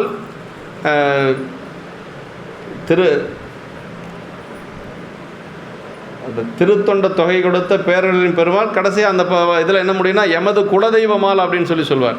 கடைசியாக எமது குலதெய்வமால் அப்படிம்பார். அவரை சிவஞான முனிவரை எல்லாரும் குலதெய்வமாக கொண்டாடுறாங்க. அந்த சிவஞான முனிவர் யாரை குலதெய்வமாக கொண்டாடுறாருன்னா சுந்தரர். எமது குலதெய்வமால் என்று சொல்லுவார். என்றும் திருமண கோல பெருமாள், அப்புறம் திருத்தொண்ட தொகை கொடுத்த பேரர்களின் பெருமாள், எமது குலதெய்வமால் அப்படின்னு சொல்கிறார். அப்படி எல்லாத்துக்கும் குலதெய்வமாக வைத்து போற்றக்கூடிய தன்மையுடையவர் நம்முடைய தவவேந்தர் என்று சொல்லக்கூடிய சுந்தரர். உள்ளே தவமும் புறத்தே கோலமும் உடையார் என்பார் முலர், தவம் செய்வாரில் தலைமை பெற்றவர் என்று உரைத்தலுமாம் என்று சொல்லி, ஏன்னா இவரையே யோக நிலையில் நிறுத்தி இவருடைய நாமத்தை சொல்லியே ஒருத்தர் பேரடைந்தார், பெருமலை குறும்பநாயனார்.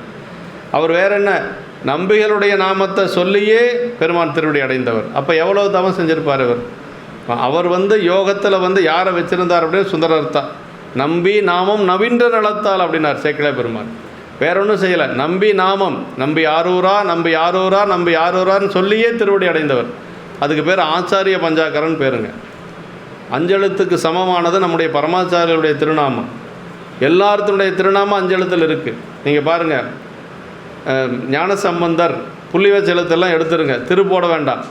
புள்ளி வச்ச எடுத்துருங்க. ஞானசம்பந்தர் அஞ்செழுத்து, நாவுக்கரசர் அஞ்செழுத்து, நம்பி ஆரூரர் அஞ்செழுத்து, மணிவாசகர் அஞ்செழுத்து. ஆமாம் ஆமாம், எல்லாமே அஞ்செழுத்தில் இருக்கும். அது எப்படி அவங்க அஞ்செழுத்து வரணுன்னா பேர் வச்சாங்க, அப்படியெல்லாம் இல்லை. ஆனால் அதுக்கு பேர் ஆச்சாரிய பஞ்சாக்கரன் பேருங்க. அவங்க பேரை சொன்னாவே நமக்கு அஞ்செழுத்து சொன்ன மாதிரி. அவங்க பேரை சொன்னாவே அப்புதி நாயனார் என்ன செஞ்சார், எல்லாத்துக்கும் திருநாவுக்கரசன் பெயர் வச்சார். திருநாவுக்கரசுங்கிற பெயரை சொல்லியே முக்தி அடைந்தவர் அப்புதி நாயனார். அவர் நாமத்தை சொல்லி பெருமான் திருவடி அடைந்தவர். இப்போ தானே போன வாரத்தில் தானே குரு பூஜை, வெள்ளிக்கிழமை தான் குரு பூஜை. போன வாரம் வெள்ளிக்கிழமை குரு பூஜை. இன்றைக்கி கலிக்கம்ம நாயனார் குரு பூஜை. இன்றைக்கி நம்ம இதில் சைவ மடத்தில் போட்டிருக்கோம். ஆமாம், இன்னைக்கு கலிக்கம்ம நாயனார் குரு பூஜை. இந்த வாரம் கண்ணப்ப நாயனார் குரு பூஜை சனிக்கிழமை வருது. அடுத்த திங்கக்கிழமை அறிவாள் தாய் நாயனார். தை மாதம் நிறைய குரு பூஜை வரும். இப்படி நமக்கு பெருமான் சுந்தரருடைய திருவடி அவ்வளவு உயர்ந்த ஒரு நிலையில் வைத்து போற்றியிருக்கிறார் நமக்கு பெருமலை குறும்பநாயனார். அதுவும் நம்முடைய சிவபிரகாஷ் சாமிகள் சொல்லுகின்ற பொழுது என்ன சொல்றாருன்னா, அறிந்து செல்வமுடையானாம் அழகைப்பதியை தோழமை கொண்டு உறழ்ந்த கல்வியுடையான ஒருவன் வேண்டுமென இருந்து துறந்த முனிவர்களும் பறவை துணைவான் என்னை தோழமை கொண்டான் சிறந்த அறிவு உடைவாய்த்தகளும் நுதல்கண் பெருமானே என்று சொல்லி சிவபிரகாஷ் சாமிகள் நால்வர் நான்மணி மாலையில் சொல்கிறார். அறிந்து செல்வமுடையானாம் அழகைப்பதியை தோழமை கொண்டுனார். சாமிக்கு குபேரன் ஒரு தோழன், அழகாபுரியில் இருக்கக்கூடிய குபேரன் ஒரு தோழர். சரி, நல்ல செல்வ செழிப்புள்ள ஒருத்தன் தோழனாக இருக்கிறான், போதும். நல்ல அறிவில் சிறந்த ஒருத்தர் தோழனாக வேணும்னு நினச்சாராம் யார், சாமி. ரொம்ப நாளாக காத்துட்டு இருந்தாராம் அதுக்காக. சுந்தரர் வந்த முன்னாடி டக்குன்னு பிடிச்சிட்டாராம். அப்படின்ட்டு அவர் சொல்கிறார் சிவபிரகாஷ் சாமிகள். அறிந்து செல்வமுடையானாம் அழகைப்பதியை தோழமை கொண்டு உறழ்ந்த கல்வியுடையான ஒருவன் வேண்டுமென இருந்துன்னாரு பாருங்க. அதான் ரொம்ப முக்கியம். இருந்துன்னா ரொம்ப நேரம் ரொம்ப நாளாக காத்துட்டு இருந்தாராம் சிவபெருமான். இருந்து அந்த இடத்த பேராசிரியர் வையாபுரியார் ரொம்ப நல்லா சொல்லுவார். இருந்து அப்படிம்பார். வேண்டுமென இருந்து, உறழ்ந்த கல்வியுடையான ஒருவன் வேண்டுமென இருந்து துறந்த முனிவர்களும் பறவை துணைவானார். முனிவர்கள்லாம் வணங்கக்கூடிய பெருமை பெற்றவர். ஆனால் பறவை நாச்சியாருடைய கணவரான்.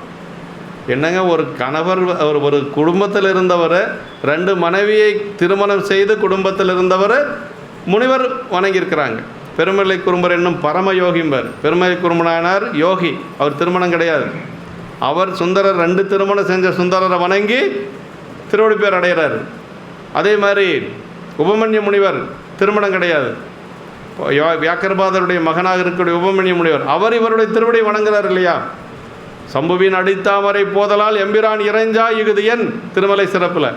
சாமி, நீங்கள் சிவபெருமானை தவிர யாரையும் வணங்க மாட்டீங்களே, இந்த ஜோதியை பார்த்து வணங்குறதுக்கு என்ன காரணம் மாணவர்கள் கேட்குறாங்க. அதுக்கு அவர் சொல்றார், தம்பிரானை தன் உள்ளம் தள்ளியவன் நம்பி யாரூரன் நாம் தொழும் தன்மையன் அப்படின்னார். அவருக்கு ஒரே ஒரு தகுதி என்னென்னா, சிவபெருமானுடைய திருவடியை உள்ளுக்குள்ளே வச்சு அப்படியே வருடிட்டே இருப்பார். எப்பொழுதும் சிவபெருமான் திருவடி உள்ளுக்குள்ளேயே இருக்குமா சுந்தரருக்கு. ஒரே தகுதி அதுதான். நமக்கு இருக்கிறதுலே பெரிய தகுதி என்னென்னா, பெருமான் இடத்துல நம்ம எவ்வளோ அன்பு வச்சுருக்கிறோம் அப்படிங்கிறது தான் பெரிய தகுதி. பெரிய பூஜை பண்ணுறது, இப்போ பிராணம் சொல்கிறது, சைவ சித்தாந்தம் சொல்கிறதெல்லாம் தகுதி கிடையாது. அதெல்லாம் ஒரு தகுதிங்களா? ஒன்றும் கிடையாது.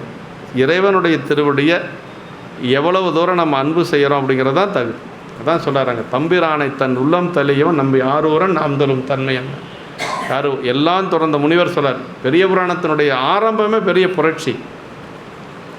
ஒரு பெரிய முனிவர், திருமணமே செய்து கொள்ளாத ஒரு பெரிய முனிவர் கைலாயத்தில் இருக்கிறார். 2 திருமணம் செஞ்சு மேலே போயிட்டுருக்கிறார் சுந்தரர். அப்படி வெள்ளை யானையில் மேலே போயிட்டுருக்கிறார். அந்த ஒளி எப்படி அந்த 1000 ஞாயிறு போன்றது ஒரு பேரொழினார். அந்த ஒளி எப்படி தெரியுன்னா, அப்படியே பெரிய சூரிய ஒளி மாதிரி தெரியுது, பிரகாசமாக தெரியுது. அதை பார்த்து வணங்குறாரு. இப்போ 2 திருமணம் செஞ்ச ஒருத்தரை ஒன்றுமே திருமணமே செய்யாத ஒரு துறவி வணங்குறாருன்னா, அப்போ சேக்கிழார் பெருமான் எங்கே கொண்டு போகிறார் பாருங்கள். வழிபாடு செய்வதற்கு திருமணம் என்பது ஒரு தடை அல்ல. பெருமானிடத்தில் நம்ம எவ்வளோ அன்பு வச்சுருக்கிறோங்கிறது தான் கணக்கு. திருமணமே செய்யாதிருந்தால் போதும் அப்படிங்கிறதெல்லாம் ஒன்றும் கணக்கு இல்லை. நீங்கள் திருமணம் செஞ்சுக்கலாம், மனைவியோட குழந்தைகளோட மகிழ்ச்சியாக இருக்கலாம். பெருமானிடத்தில் நீங்கள் செய்யக்கூடிய அன்பு தான் கணக்கு. வேறு திருமணமே செய்யலை, நான் துறவியாக இருக்கிறேன்னு சொல்லிவிட்டு பெருமானை நினைக்காத, பெருமானிடத்தில் உண்மையான அன்பு இல்லாமல் இருந்தால் ஒரு பயனும் இல்லை. திருமணம் செஞ்சுக்குங்க, யார் வேண்டாங்கிற. மண்ணில் நல்ல வண்ணம் வாழலாம் சைவம் சொல்லுதே. ஞானசம்பந்த பெருமான் சொல்லாரு, என்றும் இன்பம் தலைக்கு இருக்கலாம். திருவேற்கள தேவாரத்தில் அப்பர் சாமி சொல்கிறார், என்றும் இன்பம் தலைக்கு இருக்கலாம். சுடுவாரில் போய் துணி இல்லாத படுத்து கிடக்க சொல்லலை, தன்னுடைய முடியை தானே பிடுங்கிக்க சொல்லலை. சைவம் எதையுமே நம்ம வற்புறுத்தி சொல்லலை. நம்ம இருக்கிற நிலையிலிருந்தே பெருமான வழிபாடு செஞ்சால் போதும். அதுக்காக நம்ம எதையும் துறக்கணுங்கிற அவசியம் இல்லை. விரதங்களால் வாடி ஞானம் என்னாவது சொல்கிறாரு ஞானசம்பந்த பெருமான் சொல்கிறார். விரதங்களால் வாடி ஞானம் என்னாவதுன்னார். விரதம் இருந்தால் போதுமா ஐயா? விரதம் இருந்தால் ஞானம் போயிருங்கிறார். இருக்கிற ஞானமும் சேர்ந்து போயிருங்கிறார். உடல் பற்று தான் நமக்கு ஒரு பசிக்குது பெருமானை வணங்க முடியாது. அளவான உணவு எடுத்துக்குங்க. அளவான உணவு எடுத்து பெருமான வழிபாடு செய்யணும். விரதங்களால் வாடி ஞானம் என்னாவது. திரு வலஞ்சொலி சென்று இசையோடு பாடவல்லார் அடி சேர்வது ஞானமேன்னார். திரு வலஞ்சொலி போய் அங்கெல்லாம் பார்த்தீங்கன்னா பண்ணோட பாடிட்டு இருப்பாங்க. அவங்க திருவடி வணங்கினாவே ஞானம் கிடைக்குன்றார். நீங்கள் கொஞ்சம் பாடக்கூட வேண்டாம், பாடிட்டு இருக்கிறவங்களை திருவடி வணங்கினாவே ஞானம் கிடைக்கின்றார். விரதங்கள் எல்லாம் ஒன்றும் தேவையில்லை அப்படிங்கிறார். அதனால் பெருமானிடத்தில் செய்யக்கூடிய அன்பு அதான். நாயகன் சேவடி தைவரும் சிந்தையும் நைந்துருகி பாய்வது போல் அன்பு நெறி புலிகண்ணும் அப்பர் சாமியில் சொல்கிறார் சேக்கிழார் பெருமான். நாயகன் நாயகி பாவனையில் அவர் வழிபாடு செய்வாராம். அப்பர் சாமிகள் நாயகி, சிவபெருமான் நாயகன். முன்னம் அவனுடைய நாமம் கேட்டால், மூர்த்தி அவனருக்கு வண்ணம் கேட்டால், பின்னை அவனுடைய ஆரூர் கேட்டால், பெயர்த்தும் அவனுக்கு பிச்சையானால், தன்னை மறந்தால் தன் நாமம் கேட்டால், தலைப்பட்டால் நங்கை தலைவன் தாளே. அப்படின்னா என்ன அர்த்தம்னா, பெருமான் மீது கொண்ட அன்பு அவ்வளோ அன்பு அதுதான் நிற்கும். நாவுக்கரசு பெருமானை வணங்கினா சாமியை என்னென்ன வணங்கணுமோ அத்தனை நமக்கு கிடைக்கும். 11ஆம் திருமுறையில் சொல்கிறார், நம்பியாண்டார் நம்பிகள் சொல்கிறார், பதிகம் 7,700 பகரும் மாகவி யோகி பரசு நாவரசான பரமகாரண ஈசன் அதிகை மாநகர் மேவி அருளினால் அமன் செய் மூடர்கள் செய்யும் வாதைகள் தீரும் அனகன் வார்கழல் சூடின் சொல்கிறார் பாருங்க. அனகன் வார்கழல் சூடின், நாவுக்கரசருடைய திருவடி மேலே சூட்டிட்டோன்னா அனகன் வார்கழல் சூடி நிதியராகுவர், சீர்மையுடையராகுவர், வாய்மை நெறியராகுவர், பாவம் வெறியராகுவர், சீர்மை பாவம் வெறியராகுவர், சால மதியராகுவர், ஈசன் அடியராகுவர், பாரில் மனிதரானவர் தாமே. இந்த உலகத்தில் மனுஷனாக பிறந்தவன் என்னென்ன கிடைக்கணுமோ அத்தனையும் கிடைக்குமா? நாவுக்கரசருடைய திருவடியை நம்ம தலை மேலே வச்சுட்டோம்னா என்ன கஷ்டம் நம்மளுக்கு? நாவுக்கரசர் திருவடியை வச்சுக்கிறதுக்கு கைலாயமாக உங்களை போக சொல்கிறாங்க. இருக்கிற இடத்துலேருந்து நாவுக்கரசு நாவுக்கரசு நாவுக்கரசுன்னு தலை மேலே திருவடியை வச்சு வணங்குறதுக்கு என்ன கஷ்டம் நம்மளுக்கு? நிதியராகவர், சீர்மை உடையராகவர், வாய்மை நெறியராகவர், பாவம் வெறியராகவர், சாலம் அதியராகவர், ஈசன் அடியராகவர், பாரில் மனிதரானவர் தாமேன்னார். எல்லாமே கிடைக்கும். ஒரு பெருமானை வழிபாடு செஞ்சால் என்ன கிடைக்குமோ அத்தனையும் பரமாச்சாரியர் வழிபாடு செஞ்சால் கிடைக்கும். நாவுக்கரசு பெருமான் திருவடியை வணங்கி திருவதிக்குள்ளே போகாதனால சுந்தரருக்கு என்ன கிடைச்சது? திருவடி கிடைச்சது, பெருமானுடைய திருவடி கிடைச்சது இல்லையா சித்தவட மடத்தில். அதே மாதிரி ஞானசம்பந்த பெருமான் திருவடியை வணங்கி உள்ளே போகாதனால கைலை காட்சி கிடைச்சது. காதில்வெண் குளையனை கடுமள வழங்கார் கண்டு கொண்டேனே அப்படின்னு பாடினார்கள். சாதலும் பிறத்தலும் தவிர்த்தனை வகுத்தம் என்று சொல்லி அந்த பதிகத்தில் சொல்கிறார். அப்படின்னா நம்மளுடைய அருளாளர்களுடைய திருவடி அவ்வளவு உயர்ந்தது தான். இங்கே தவவேந்தர் அப்படின்னு சொல்லி சொல்கிறார். பெருமலை குருமநாயனர் பெரிய யோகி. அவர் நம்பிகளுடைய திருவடியை வணங்கி நம்பிகளுக்கு முந்தின நாளே கைலாயம் போயிடுறாரு. முந்தின நாள் நம்பிகளுக்கே தெரியாது நாம் நாளை கைலாயம் போவோங்கிறது. நம்பிகளுக்கே தெரியாத ஒரு ரகசியத்தை அவர் தெரிஞ்சிருக்கிறார். நம்பிகளுக்கு தெரிஞ்சிருந்தால் அவர் என்ன செஞ்சுருப்பார்? சேரமான் பெருமானான ஏப்பா வந்துரு, நாளைக்கு நான் கைலாயம் போவேன், அதே யானையில் நீயும் பின்னாடி ஏறி உட்காந்துக்க அப்படின்னு கூட்டிகிட்டு போயிருப்பார்ல. அப்படியெல்லாம் தெரியாது அவருக்கு. அங்கே போய் என்ன வெறுத்தேன் மனை வாழ்க்கை விட்டொழிந்தேன் பாடினார். சாமி அங்கேருந்து வெள்ளானை அனுப்புனார். தேவர்கள்லாம் வந்தாங்க, மேலே தூக்கி வச்சாங்க. யானை மேலே ஏறினதுக்கு பின்னாடி தான் அட சேரரை விட்டுட்டு போகிறோமே நினச்சார். பறவை நாச்சியாரையோ சங்கிலியாரையோ நினைக்கல அவர். நம்ம யாரையெல்லாம் நினைப்போம், பேரம் பேத்தியை ஒன்றை கூட விட மாட்டோம். அவர் மனைவியை கூட 2 பேர்த்தையும் நினைக்கல. ஆமாம், யாரையும் நினைக்கல. எங்கேயாவது போனோம்னா அவங்க ஏறிட்டாங்களா பாரு, இவங்க ஏறிட்டா பாரு, நமக்கு தேவையானவங்க யாராக இருக்கிறாங்களோ அத்தனை பேர்த்தையும் நாம் சொல்லுவோம். வெள்ளை யானை மேலே ஏறி அவர் சேரமான் பெருமான் நாயனர் நினைக்கிறார். சேரரை விட்டுட்டு போகிறோமே நினச்சது அவருக்கு தெரிஞ்சிருது. ஏன்னா அவர் கலரிட்டு அறிவார். அவர் யார் என்ன மனசில் நினச்சாலும் அவருக்கு தெரியும். அவர் நினச்சது தெரிஞ்சதை வெள்ளை யானையை வெள்ளை குதிரையை அழைச்சி காதில் பஞ்சாச்சாரம் சொன்னார். இவரை வட்டமிட்டு அது மேலே போயிட்டார். அவர் இவருக்கு முன்னாடி மேலே போயிட்டார். ஆனால் உள்ளே விடலை. அப்புறம் இவர் போய் தான் மீண்டும் அவரை கூட்டிகிட்டு போகிறார். அது வேறு. அதான் எதுக்குன்னா அந்த பற்று இல்லாமல் இருக்கக்கூடிய நிலை சுந்தரருக்கு எப்படி வந்தது அப்படின்னா அதுதான் பெரிய 2 பெண்களும் எப்படிப்பட்ட பெண்கள் அப்படின்னா தேவலோக பெண்கள் இல்லைங்களா? இல்லை, தேவலோக பெண்கள் 2 பேர் மனைவியாக இருந்தாலும் கூட அவங்களெல்லாம் மறந்து இந்த பற்றற்ற நிலையில் இருந்தவர் நம்முடைய சுந்தரர். அதுதான் பெரிய சிறப்பு. தெய்வமணி புற்று அப்படின்னார். துறந்த முனிவர்களும் பறவை துணைவா நினை தோழமை கொண்டான் சிறந்த அறிவு உடிவாய்த்துகளும் நுதல்கண் பெருமானினர். அறிவுள்ள ஒருத்தன் துணைவராக நண்பனாக வேணும்னு நினச்சாராம் சாமி. ஆனால் நினச்ச சாமி எப்படிப்பட்டவர்? அவரே அறிவு வடிவமாக இருக்கக்கூடியவர் அப்படின்னு சொல்கிறார் சிவபிரகாஷ் சாமி சொல்கிறார். ஆமாம், இப்படியெல்லாம் மணி தெய்வம் உள்ள புற்று என்று சொல்லி தவமுடையவர்கள் எல்லோரும் குலதெய்வம் என்று போற்ற பெறும் தவவேந்தர் நம்பிகள் என்று சொல்கிறாங்க. திளைத்து மகிழ்வோடும் அப்படின்னார். அப்படின்னா திளைத்தல் இன்பத்திலே மூழ்குதல். அப்போது யான் மகிழ்கின்றேன் என்ற உணர்ச்சி உண்டாகாது, அதன் பின் அது உணரப்பெற்ற மகிழ்ச்சியை விளைவிக்கும் ஆதலின் என்று சொல்கிறார். இவ்வாழ்வு பல நாளும் நிகழ்ந்து வருகின்றதாதலின் நிகழ்காலத்தில் செல்லா நின்றார் அப்படின்னா இது தொடர்ந்து பல நாள் நிகழ்றதுனால சொல்லார். இப்போ நம்பிகளை பற்றி சொல்லிட்டார். நம்பிகள் எவ்வளவு பெருமானிடத்தில் அன்பு வைத்தவர், எவ்வளவு தவமுடையவர் அப்படின்னு சொல்லிட்டார். அடுத்துன்னு பறவைநாச்சியாரை பற்றி சொல்ல போகிறார். ஏன்னா 2 பேர்த்தையும் சொல்லி அப்புறம் 2 பேரும் ஒருத்தருக்கு ஒருத்தர் பார்க்கறத சொல்லி அந்த திருமணத்தை வரைக்கும் நல்ல சிறப்பாக கொண்டு அழகாக இருக்குது. அவர் பார்க்குற அம்மாவை பற்றி சொல்லுகின்ற பொழுது பெரிய ரொம்ப உயர்வாக சொல்லுவார். பறவைநாச்சியாரை பற்றி சொல்லுகின்ற பொழுது 9 தரத்திற்கும் சேர்வர் யார்? அப்படி தேவர்கள் கூட நெருங்க முடியாது. இந்த அம்மாவை பற்றி பெண்கள் சொல்லுவாங்க, தோழிகள் சொல்லுவாங்க, தேவர்கள் கூட நெருங்க முடியாது. ஆனால் சுந்தரருக்கு அந்த பெண் தான் மனைவியாக வரப்போகிறாங்க அப்படிங்கிறது அவ்வளோ பெருமையுடைய பெண்ணாக சொல்லி அதற்கு பிறகு 2 பேரும் சந்திக்கிறதெல்லாம் நமக்கு அடுத்த வாரம் நம்ம சிந்திக்கலாம். இந்த அளவுக்கு நாம் இன்று நிறைவு செஞ்சுக்கலாம். என்றும் இன்பம் பெருகும் இயல்பினால் ஒன்று காதலி துள்ளமும் மொங்கிட மன்றுளார் அடியாரவர் வான்புகள் நின்றதெங்கும் நிலவி உலகலாம் வான்முகில் வளாது பெய்க மலிவளம் சுரக்க மன்னன் கோன்முறை அரசு செய்க குறைவிலாது உயிர்கள் வாழ்க நான்மறை அறங்கள் ஒங்க நற்றவம் வெள்ளிமல்க மேன்மைகுள் சைவநீதி விளங்குக உலகமெல்லாம் மேன்மைகுள் சைவநீதி விளங்குக உலகமெல்லாம் மேன்மைகுள் சைவநீதி விளங்கும்.